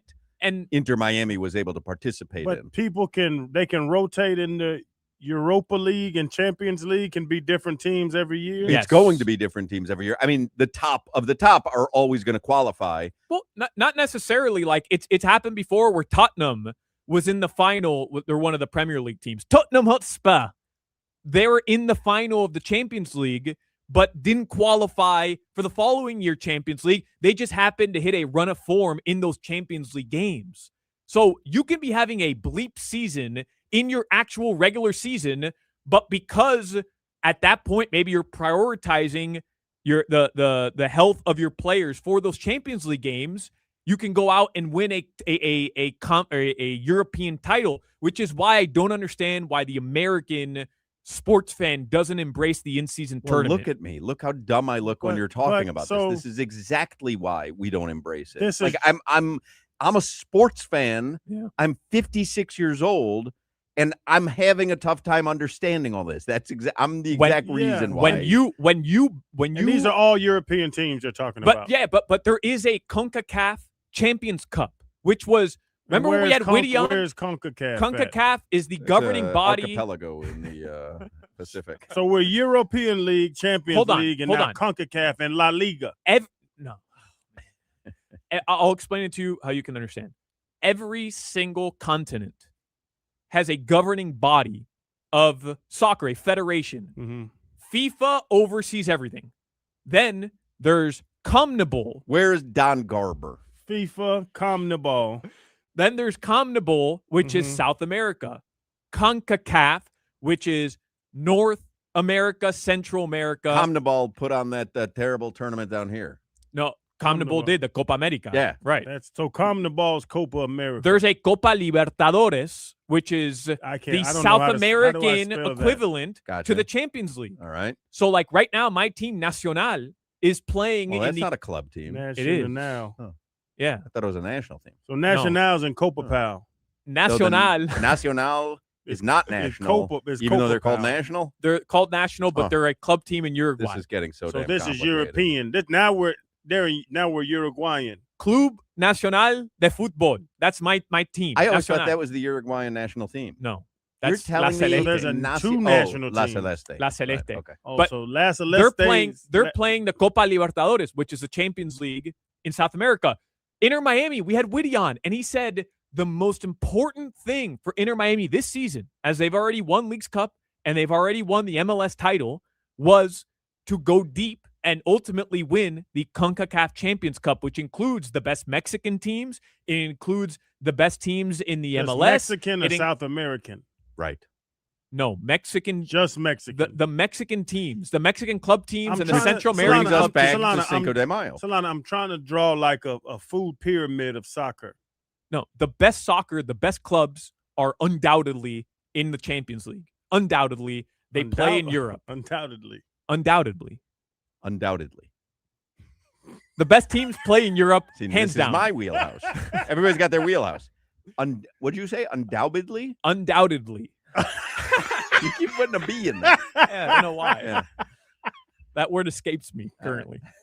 I don't know what's going on. It's not that hard. I know. It's I not that feel, hard. I feel It really dumb. isn't. I feel It is. dumb. It's And too I, much. I It's too ask much. questions because I really don't So understand it. Listen, but because let me Solana, explain but how just- Bournemouth. I No, just no, want, no, but no.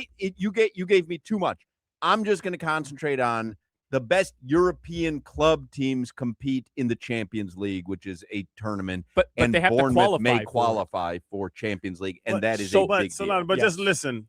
We have 30 NBA, 32 NFL. They play and get the best team at the end. Simple. And in Europe and in every soccer league It's around not, the 'cause world, Europe has Euro they do League, the exact same CONCACAF, thing. Champions League. No. It goes too much. Too much. Don't get it twisted. Don't get it twisted. The Premier League, that's a separate outcome. Premier, The right La now, Liga. right now, Arsenal and Manchester City are playing in the Premier League. Arsenal has points, and if they win out, they're crowned titles. They're crowned champions of their domestic league, of the English league. That's like winning the NBA title. They're gonna win, right? Manchester City's in the race as well, even though yesterday they had a tough result. No, but why? There's a league But in England. they're gonna win the championship. They can win Then the they championship. go and have to play in another league They don't have to. championship. You want to. You want to. So there's no winner. There's no top dog. Yes, the Champions League is Champions the top League dog. is the Listen, top think, dog. think about it this way. You win the NBA, right? But now there's a tournament. Call it the Olympics if you want. Now there's a tournament for the best team in the NBA or the top four finishers. The top four finishers in the NBA are now in a tournament with the top four European basketball teams as well. You still want to win your NBA championship.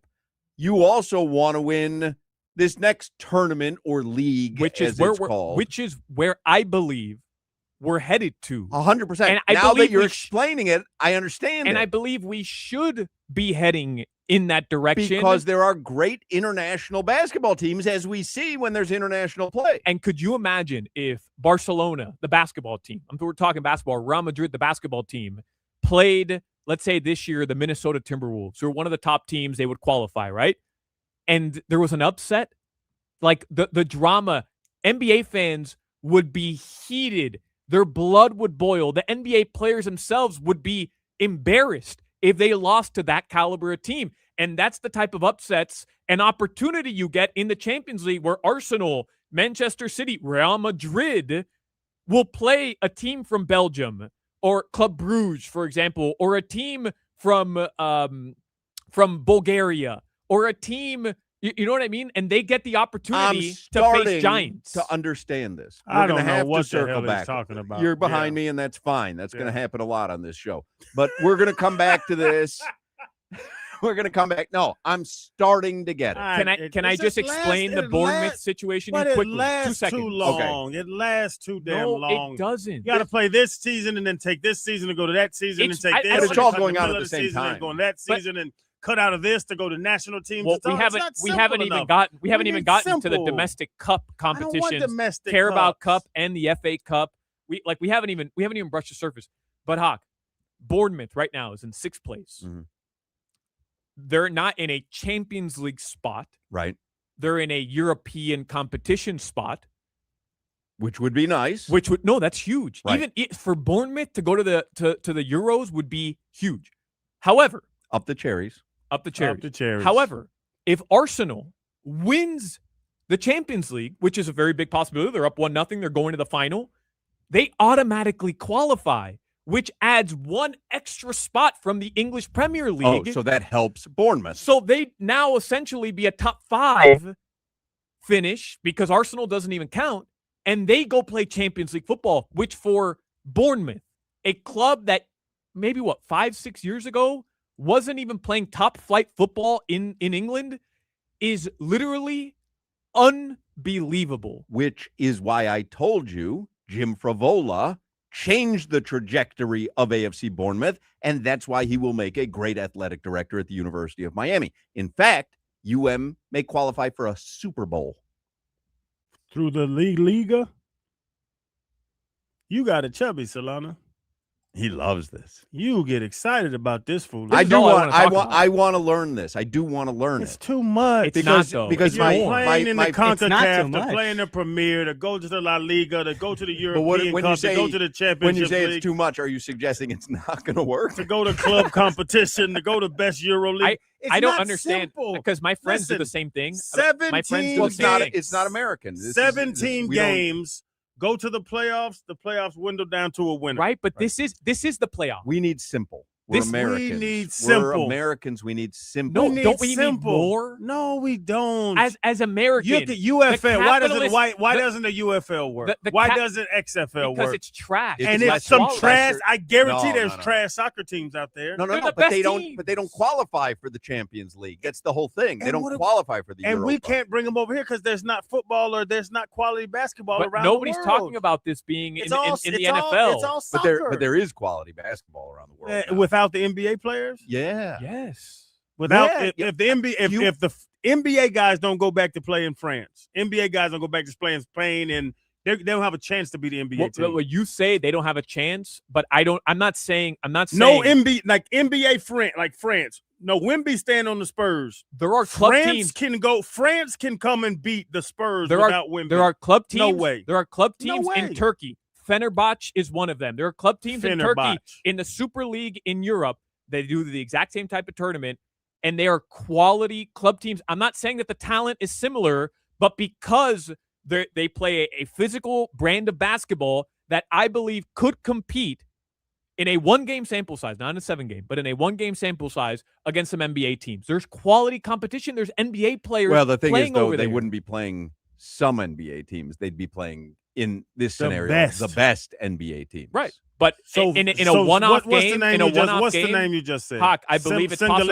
Singularia could get in the playoffs right now, beat the Knicks. Look at in the Can Olympics. Singularia beat the Knicks right now? Look at in the Olympics, Crowder. Look at in the Olympics where you literally had France play the U.S. close. You have teams like Lithuania Yeah, play but what the he's With saying the is- what he's NBA saying is they're players. playing with NBA players. I understand that, but the entire French roster are not all NBA players. Right, but And But who's the best and NBA players on France? I realize that, but the talent, I'm telling you, is not Well, as I don't. as This is different. getting too. This I is- wanted to. this I is wanted to silly. learn about soccer. I'm not Canva interested. now. I'm not Nobody want to interested. watch no Canva Now I understand why people were so excited about Bournemouth potentially being in the possibility And the to play in the revenue- Champions The League. revenue would be of astronomical, just right. even if they don't get out of the Right. the preliminary rounds in the Champions League, Right. the revenue for a club like Bournemouth is astronomical. Right. It changes their next 20 years Right. of their program. Right. The youth leagues that they're going to have, the way that they're going to be able to develop talent. That stadium will receive major upgrades if you can play in Vitality. Champions League soccer. Vitality. The Stadium. Vitality Stadium. Up the cherries. Up the cherries. Mhm. Stock Market Report is sponsored by Anajar and Levine Accident Attorneys. Call 1-800-747-FREE, 1-800-747-3733. Starting to get a little back from yesterday. Dow Jones up 356 points. S&P 500 up 58 points. And the NASDAQ up over 1% at 258 points. I apologize to the listeners who do understand that. I don't understand it. And I have friends, my one of my best friends works for AFC Bournemouth. He's the co-CEO or something like that. And I wanted to see why on our thread, our Up the Cherries thread, they were so excited about the potential of a Champions League appearance. Now, at least I understand it. It's huge, Hawk. I get it. No, Genuinely, I get it. This game's on CBS right now, the network, which means in Europe, that everything is shut down to watch this tournament. Arsenal has a chance to win the Premier League for the first time. I watched a video today. Gmail was created in 2004, Twitter in 2006, and Facebook in 2004. Nobody in England that's an Arsenal fan has ever been able to send out a Gmail, a tweet, or a Facebook post about them winning the Premier League. And if they win the Premier League, which they have right now in their graphs, they just have to win out. There's 3 games left. And they win the Champions League. Like, how often does that happen? You win the Not Premier often. League and the Champions League. Not often. Rare. I mean, for a team like Arsenal, Thierry Henry was on their squad the last time that they won the Premier League. Like, they're consistently chokers. They're the biggest chokers in the Premier League, and they have the opportunity right now. They're up 1-0. Like, this is massive in the football world. All right. I found this to be delightful. I know a lot of the listeners didn't, and I apologize if you didn't. I found that to be enlightening and delightful. Let's do a quick look at the headlines so we have enough time for Talk About It Tuesday. Headlines brought to you by Doral Hyundai in Miami. We go to the beach for a little solcito, and when we want a low price, we know you pay less with your Pricito de Mayo at Doral Hyundai. Ole. Ole.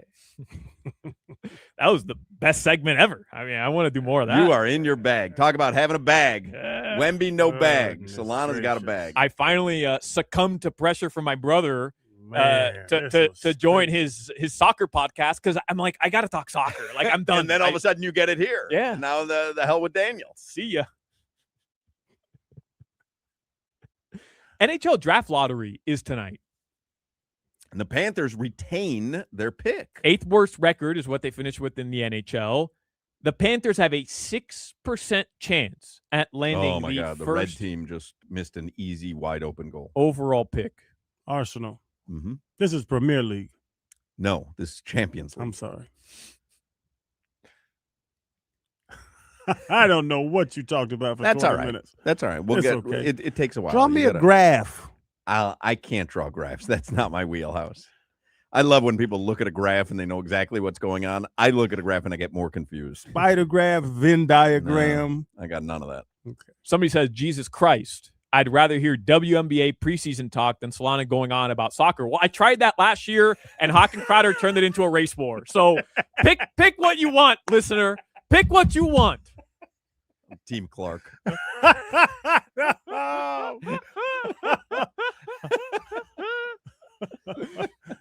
Angel Wilson. Clark all day. See Sabrina Ionescu out 2 weeks. I saw that. Tough for the Liberty. See, Chicago waived Haley Van Lith. Van Lith. Mm-hmm. Fee Collier. Good call. Nafisa Collier. But, yeah. Friends call her Fee. We don't have time, but in the next hour, I want to play for you guys one of the most upfront questions, direct questions I've ever heard Yeah, I saw that. in an interview after a new GM was hired by the Toronto Maple Leafs. It wasn't even an interview. It was a press conference, which makes it excuse me. even crazier because Yeah. it's in front of everybody. We don't have time right now, but I will play that for everybody in the 5 o'clock hour because it's just great audio. It really is. Knowing that all parties involved are in the room is phenomenal stuff. Tonight in the NBA, you do have the Pistons hosting the Cavs game 1. I know you're not interested, Hawk, but Well, I say that, and I am. I just think out of all the playoff series, and they've all been really good, I think that one has the least juice for me. I agree. And the Thunder host the Lakers. They're massive favorites, 15.5 points. We talked about it earlier. The first game starts at 7. Second game starts at 8:30 tonight in the NBA. And Los Marlins, they will have their first pitch at 6:40. They did drop 3 of 4 against the Phils. They're going to play the Baltimore Orioles tonight, 6:40 p.m. First of 3 straight here at Lone Depot Sandy Park. pitching tonight. Sandy. Your weather. Right now, it is 85 degrees. Tonight, the lows are going to drop into the mid-70s. This weather report was brought to you by Tornado Roofing and Contracting. Storm season is coming. Make sure your home is ready. Get your free roof and window estimate today. Visit tornadoroofing.com. I feel like I actually made a little headway in my soccer knowledge quest. My boat sank. Yeah, I'm going to help you out. What what'll Diagram. happen is I can't make a diagram, but I'll keep learning it from him, and then I'll explain it in a way that you can understand it. Okay. He's toast because he went to Barcelona and he witnessed a La Liga match in Barcelona at the Camp Nou. I'm sure you paid good money for your tickets as well. Expensive as hell. If you didn't come away from there being fascinated with the game of soccer, European soccer, at one of the most legendary stadiums in the history of mankind, I don't know if there's a lot of faith or hope in Crowder. I just don't. They had a bonfire before the game. Oh, that sounds like fun. I had a good time. Like They were yelling. They were s'mores, yelling Yeah. songs. I didn't That understand. brings people together, a bonfire, Yeah. always. Does it? I think so. Yeah, everybody loves a bonfire. That's human instinct. What is? Bonfires coming together around a bonfire Yeah. when I don't want to get into it. We don't have time. But when we were hunters and gatherers, Did you see Point Break? Man, they came around the circle of big bonfire. Bonfire on the beach. They were jumping up and down. Go rob a bank. Boombaye. Ali, Boombaye. Yeah. That was pretty something cool. else. That wasn't La Liga. That was something else. Oh, okay. Cheetah Pompano, that's a great spot to watch a game or a fight or whatever we're watching right now, some sort of league, anything you want. They've got 4 stages of entertainment, the most beautiful ladies in South Florida. So today is Cinco de Mayo. If you didn't know that, you're not listening to Jimmy's song selection at the start of every segment. Cinco de Mayo, there are big parties going on at Cheetah Pompano and Cheetah Palm Beach today and tonight. At Cheetah Pompano, they have $200 bottle specials on Casamigos Blanco, $5 off buckets of Corona and Modelo, and a Fiesta liquor basket giveaway as well. At Cheetah Palm Beach today and tonight, $5 Coronas and Modelos all day long, a free lunch special tacos. Well, that ended at 3. So if you went there, if you go there now, if you went there before 3, you enjoyed the free lunch special tacos. If you go there now, well, I don't know what to tell you. Search for other tacos. The Cinco de Mayo parties. petered out a little bit. Too much?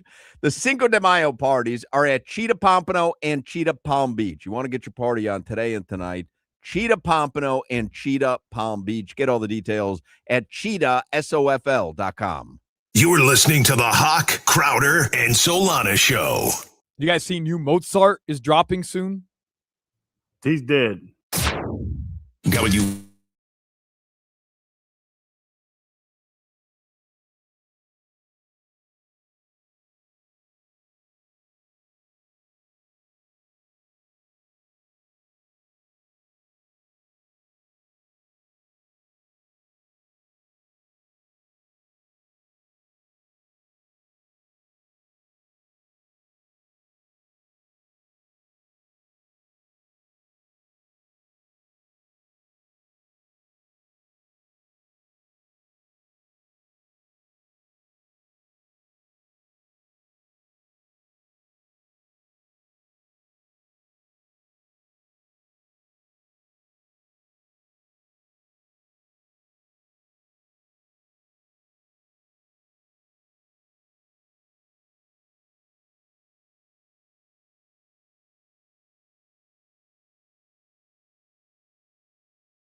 All right. Hey. Little talk about it Tuesday. Talk about it Tuesday, by the way, brought to you by our friends at Miami Lakes Chevrolet, where you walk in as a customer and drive out as family. Let's, because we ran long with a long-winded explanation that I was very happy to receive about La Liga and the Champions League and the Premier League and the Euro League and I don't know what else, American Idol. So let's fire off the big open for Talk About It Tuesday. Sure thing. I got Oh, it. you have a graph. Yeah, I need a diagram. Yeah, that's a diagram. On Tuesdays, Hop and Crowder talk about it. Pick 3 restaurants to eat at for the rest of your life. Talk about it. How often are you changing your toothbrush? Talk about it. Pecan or pecan? Talk about it. Let's talk about it. By the way, Arsenal is up 1-0, 80th minute, if you are interested in the Champions League. Semifinals, too. Yep. Chris Whittingham is on this call right now on CBS, the network. That's amazing. That's amazing. He used to work with me. Yep. Dolphin pregame. Now How he's about on that? CBS. Jim Frivola, my old college roommate, could be the athletic director at the University of Miami. Should be the athletic director at the University of Miami. Did y'all go to the same classes? Apparently, he paid more attention than I did. Jim got some stuff going on.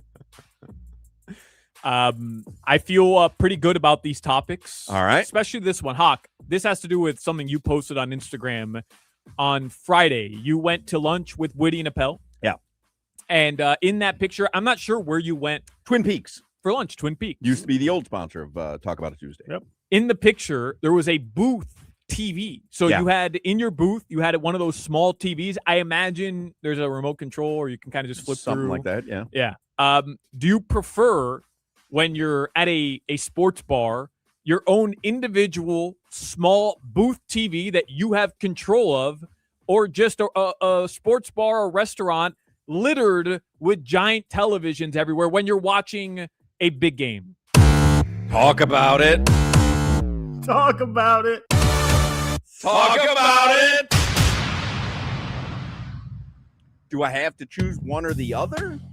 No, you don't. Because generally, I would prefer the place that also has a TV at my booth so that I can. It's not either or. It's Right. just an addition of a table TV. Yeah. Well, this is a brutal start. Because you're saying, would I rather be in a restaurant that has no TVs on the wall but one at my booth? No, I'm saying you have the option of just TVs everywhere. Right. So 20 gigantic TVs. Right, Right. but you can't control them. And we've gone down this Right, but path it's of got how it- frustrating it's got all the it is. games on. Right, it's Yeah. got all the games on. Or you have the ability, there's TVs everywhere, sure, but you also have the booth TV. But in right, other words, right I at, have to choose one or the other because I literally was at Twin Peaks and you get both. So the computer screen or 20 big I TVs. guess didn't play this out in my head where you guys just went with both. That, Well, because that's the never- yeah. ideal. Yeah, because now I'm thinking about it. I want both too. Okay, I'm sorry. Let me redeem myself. All right, Let me let's redeem myself. recalibrate. Sorry. Recalibrate. Yeah, recalibrate. that's my fault. All right. Been sitting on that one since Friday. You're out of the Tough. Champions League. You're out. Yeah. Been relegated. All the Scran content we've talked about over the past few weeks, those Twitter accounts that they're posting, the soccer Scran, the Food. stadium Scran, food at stadiums. It had me thinking, Okay. if every time you went to a stadium for the rest of your life, you can only eat one item of food, and you can have that item multiple times at the stadium, Mhm. but you can only choose one item of food, baseball stadium, football stadium, soccer stadium, whatever stadium you're at, for the rest of your life, Mhm. what item of food will you be choosing? Talk about it. Talk about it. Talk about it. Now that question I love. For me, hot dog. And it's the only place that I would tell you that's what I would want to have for the rest of my life. I don't like going to a stadium without the option of having a hot dog. Glizzy. because I can get chicken tenders anywhere. I can get pizza anywhere. I can get nachos multiple places. Really, the only time I get a hot dog is at a stadium. I would never order one at a restaurant. I would never go to a hot dog stand. Not that we have a lot of those. Might get one, obviously, at a barbecue or a cookout. But at a stadium, I would miss the ability to have a glizzy. So for me, the answer is a hot dog. And nothing cutesy. Because, like, The machete. there's empanadas, there's a machete. You're talking about just stadium food fare, worldwide yeah. that's going to be there. Yeah, something that's available everywhere, because the machete is not available everywhere. You can't get chicken quesadillas at every stadium. Probably go cheeseburger. I would go cheeseburger. Interesting. Yes, because it's consistent. You know, it's beef, cheese, and the buns, but it's going to be something that is going to be consistent, just like a hot dog. I know what Jimmy's going to say. You know what a hot dog is going to be. I know what a cheeseburger is going to be. Can I guess what Jimmy's going to say? Yeah. Jimmy is going to say pizza. That is correct. Yeah. He loves his stadium pizza. But Hawk, he only eats 6 items. That's You had a true. 1 in 6 chance of getting it right. Well, he does like a glizzy though, but he gets Yeah. his fair share of Costco. Yeah. The thing is that the stadium pizza doesn't always hit. Right. Sometimes it's terrible. The cheese is gluey. What are you going to have, Solana? Chicken tenders and fries. Really? And here's why. I was thinking popcorn. I love sitting down at a stadium. That is a good one. Just, what do you call it? Grazing, Hawk? You always talk about grazing. Yeah. Just popcorn. You get to refill the popcorn bucket normally. You can just eat popcorn throughout an entire game. You get free popcorn Where do you refill a popcorn bucket? At Kaseya Center, you buy the large popcorn, you get free refills. Is that so? I never knew that. Can I I've get been there confirmation on that, Jimmy? hundreds of times. Yeah, you can do that. You can refill your popcorn at Kaseya Center? You can even skip the line and go right up to the thing. They'll just put it right back in. Like a movie theater. They do it at No movie idea. theaters. But only if you get the biggest size. yeah. You can do that at Lone Depot Park too. You can? I mean, I'll double check that, but I'm. I wish you would. Okay. Because I'm going tonight, and I don't want to be embarrassed. But if I'm hammered, Mhm. I'm not sobering up with popcorn. Oh, no chance. No shot. Chicken tenders and fries. You getting hammered at games? Said that's his goal to last. What was the time What last happened week? to him? It was a time last week. He was like, "I'm going in, getting hammered. We'll figure it out on the back end." Yeah, I think it was for the Marlins game Friday. Yeah. You okay? What are you trying to drink away? You get hammered at games? I mean, not Heat games because I work games. No, but obviously. If I go to a football game, like a Canes game, yeah, Really? Dolphins game before I was in fine. media. I mean, I'm 56, so I'm out of the getting hammered age at a game. So, like, you might be still in that phase. That's what I was asking. Yeah, if I go to a soccer match, I'll have a couple brewskis for sure. And then you're hammered, huh? A couple of brewskis? Couple brewskis, and Because I'm a lightweight, but I don't have a beer or two and say I gotta sop it up now because I'm hammered. I mean, Yeah. When we go Panthers, Marlins, I'm fine. I don't say I'm going to get hammered. When I go to Dolphins games, people offer me drinks, and I'm gonna take them every time. yeah, just throw them down. Yeah, and then it's like I have a beer, and somebody says, "Hey, you want a drink?" I chuck that beer to get the free drink, and so then now I'm 14 beers in, and Asia has to drive. Yeah, but chicken tenders and fries. That's not It solves everything. No, a burger sops up liquor way better than chicken tenders and fries. No, and eating a burger at a stadium is like you have to. I don't know. There's something weird about it. You have to one hand the burger, and that just gets it's weird. so funny. What's your other hand doing? I don't buy burgers at stadiums, but I'm so comfortable buying a hot dog at a stadium. It is a weird thing. Everybody's got their own thing, but I don't know, to eat a burger at a stadium, I feel like Yeah, but don't you one bite the hot dogs? Swallows them like a boa constrictor. like one bite. One bite. You go. You say you don't even chew. You just One bite. Oh, like, no, I'm saying you. like a competition. Not me. I'm talking about you. me? Yeah, you. No, I have to two-hand it.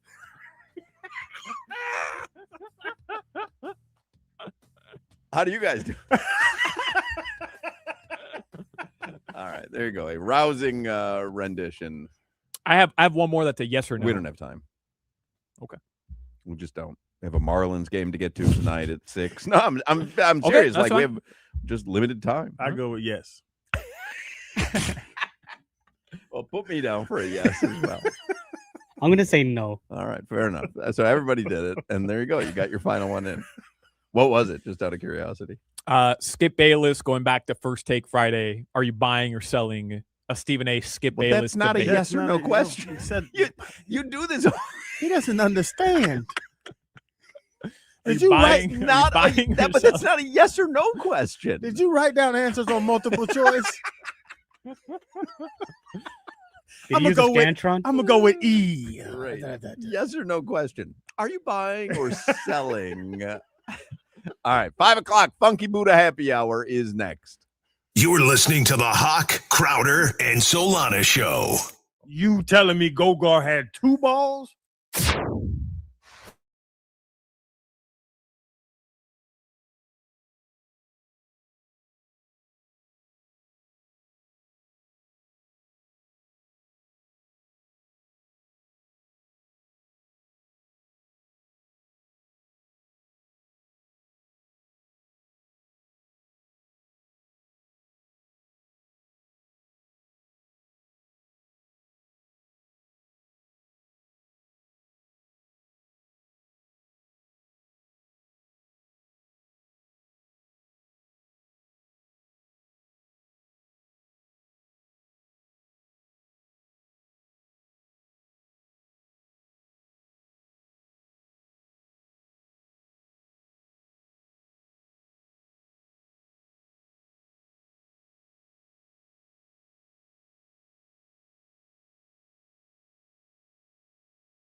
Brah.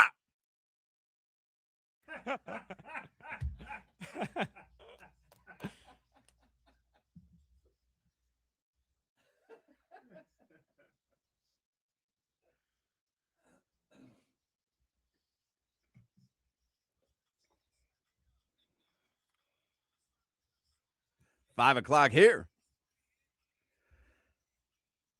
5 o'clock hour is the Funky Buddha Happy Hour. Mother's Day is Sunday. Yes. And they do a nice brunch at the brewery on Sunday. Moms can enjoy free bottomless mimosas, beers, and beer-mosas alongside delectable brunch specials from 11 a.m. till 3 p.m. Moms can upgrade to their premium brunch, which includes bottomless Aperol Spritz and espresso martinis as well. And by the way, the food there, we all know Chef Jeff at Funky Buddha. The food that he will do, I'm sure, for the Mother's Day brunch will be spectacular. 100%. So put it on your calendar if you're looking for a fun, cool place to celebrate Mother's Day on Sunday. Let me see what's going on their Instagram account. A lot on Mother's Day. Nothing on Father's Day. Isn't today Texas Hold'em? Texas Hold'em. 6 p.m. and 8 p.m. tonight. Free tournaments, Jimmy. You called it. They had a watch party for the Champions League. That's over. You're the big winner. I am. You flexed your soccer knowledge. I mean, we're live on the air in the 3 o'clock hour, and I say I have a $20 no-risk bet on the Hard Rock app for anytime goal scorer. And Solana goes, hey, he's looking at the thing. Game's already 10 minutes underway. And he's like, Saka. He was the only goal scorer. Whole game. Solana nailed it. That was expertise. Now, they haven't paid it out yet, though. I've been waiting since his goal, which was in the first half.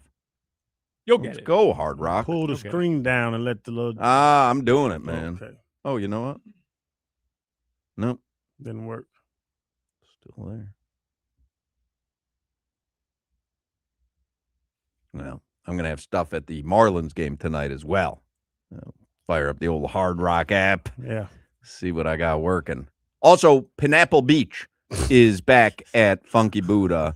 The tropical and refreshing blonde ale is kissed with gnarly waves of juicy pineapple, a dose of floral American hops and crisp Pilsner malt makes this beer ideal for any sun-soaked day.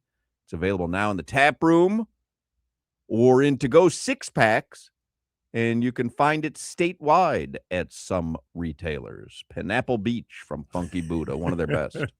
Some people call it pineapple. That is true. A lot of people do call it pineapple. Many people call it pineapple. Man, on Sunday, had the family was still down here. They came over and drank all my damn Funky Buddha beer. Did they? Yeah. Come on. I should have hit it.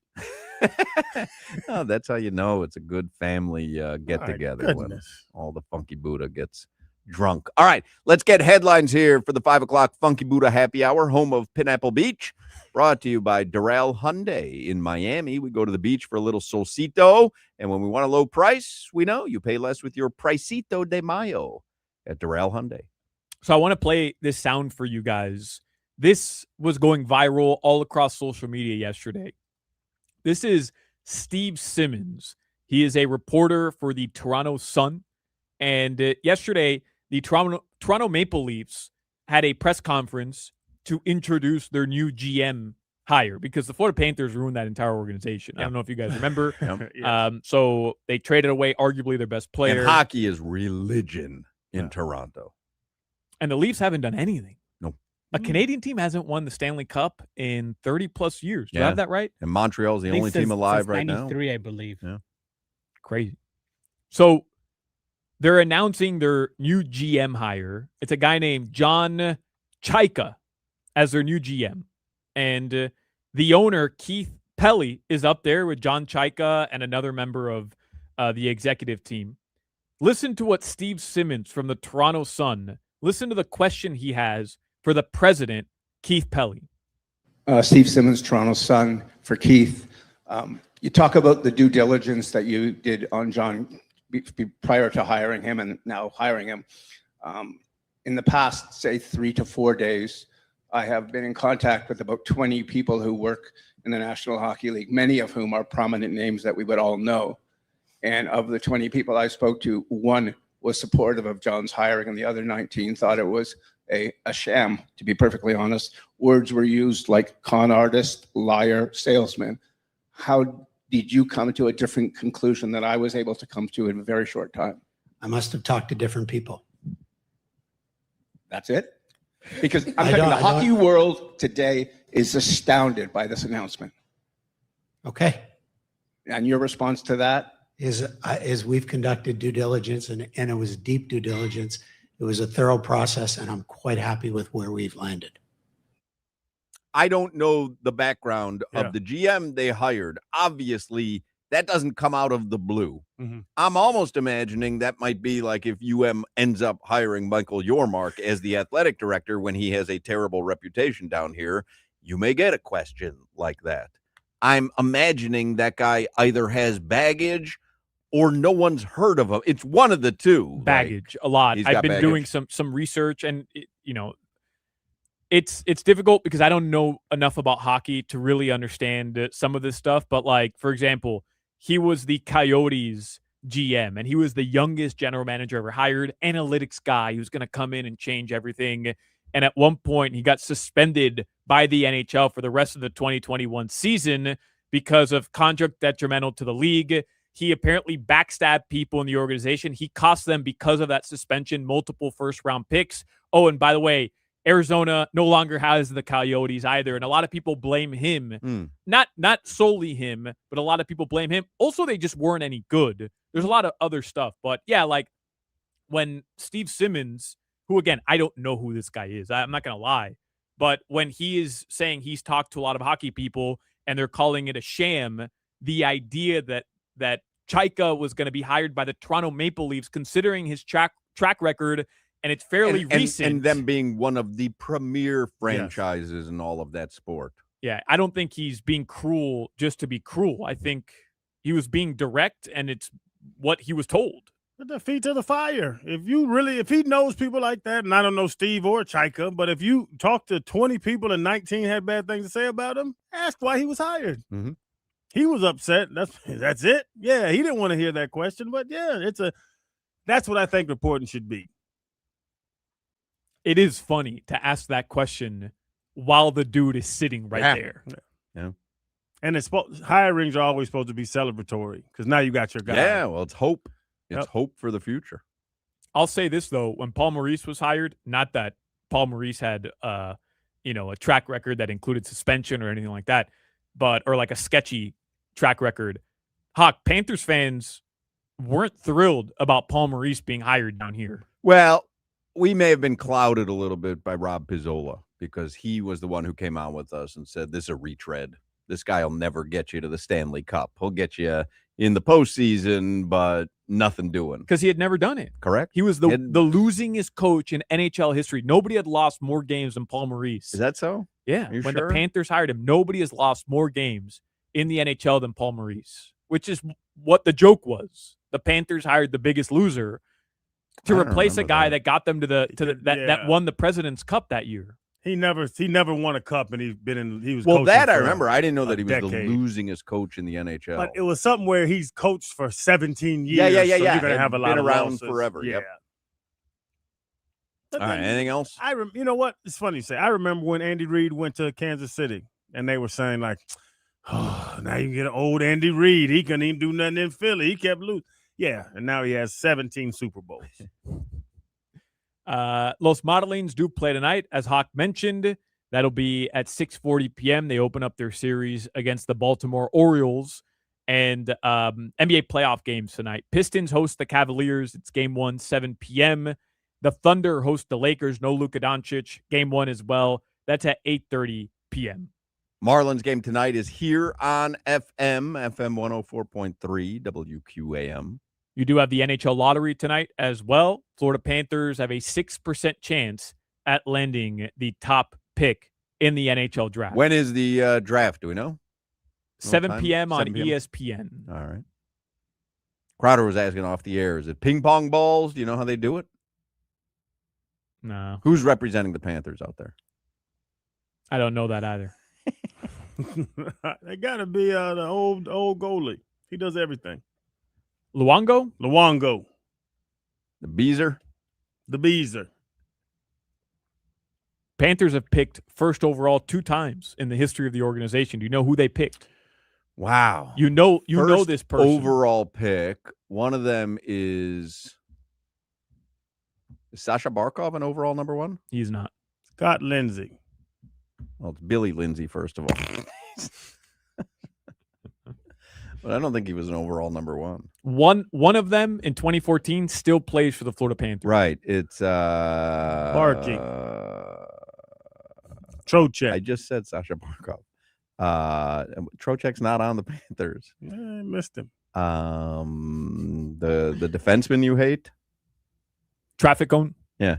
Aaron Ekblad Yeah. is one. Yeah. And Ed Jovanowski Jovo Cop. is the other one. Jovo. Bill Zito, by the way, is representing the Panthers in the lottery. Thank you. You okay? I missed Trocheck. He was tripped. Your weather. I have his phone number. It's 84 degrees. Tonight, the lows will be in the mid-70s. This weather report is brought to you. Great pickleball weather. Oh, yeah. We've got a tournament tonight, right? Yeah. Little tourney. Moneyball. I play for money? Yeah. Moneyball. That's a lie. This weather report, is brought to you by Tornado Roofing and Contracting, replacing roofs, roof repairs, maintenance, and hurricane impact windows and doors. Visit tornadoroofing.com. All right.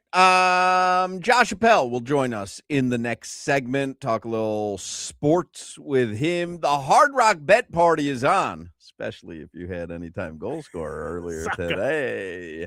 You're on the guest list. Sign up, bet $5 on any game. If it wins, you also score $150 in bonus bets, a winning bet, and a boosted bankroll. That's how you get the party started. It's payable in bonus bets, not a cash offer. NBA playoffs, those are all about big moments. You've got 2 games tonight, and however you want to make it happen, points, rebounds, double-doubles, however you draw it up, Hard Rock Bet gives you tons of way to stack your picks into an epic same-game parlay. You can test your playoff puck luck on Hard Rock Bet as well, Florida's only legal sports book. From puck lines and totals to player props and same-game parlays, every night is a shot to light the lamp on Hard Rock Bet. And the second legs of the European soccer semifinals are here. Are there more, or is that over as of today? Are there more semifinal matches? Tomorrow, PSG, Bayern Munich. Okay, because every goal can change. And so don't let a substitution ruin your goal scorer props. Have you heard me talk about this? Yeah. With Super Sub on Hard Rock Bet, if your player gets subbed off, you still win if their replacement scores. So say Saka had gotten subbed off. Whoever subbed in for him, had he scored, I would have won that bet still. Same odds, same payout. Try it this week on Hard Rock Bet. Hard Rock Bet isn't just a sportsbook app with all the features you love, like same-game parlays and live betting. It also gives you new promos daily. So if you have the Hard Rock Bet app, open it right now. See what's waiting for you today. And you got the 328 fights going down this Saturday. You can step into the cage on Hard Rock Bet. Whether you're stacking underdogs for a big payday or just like betting on knockouts,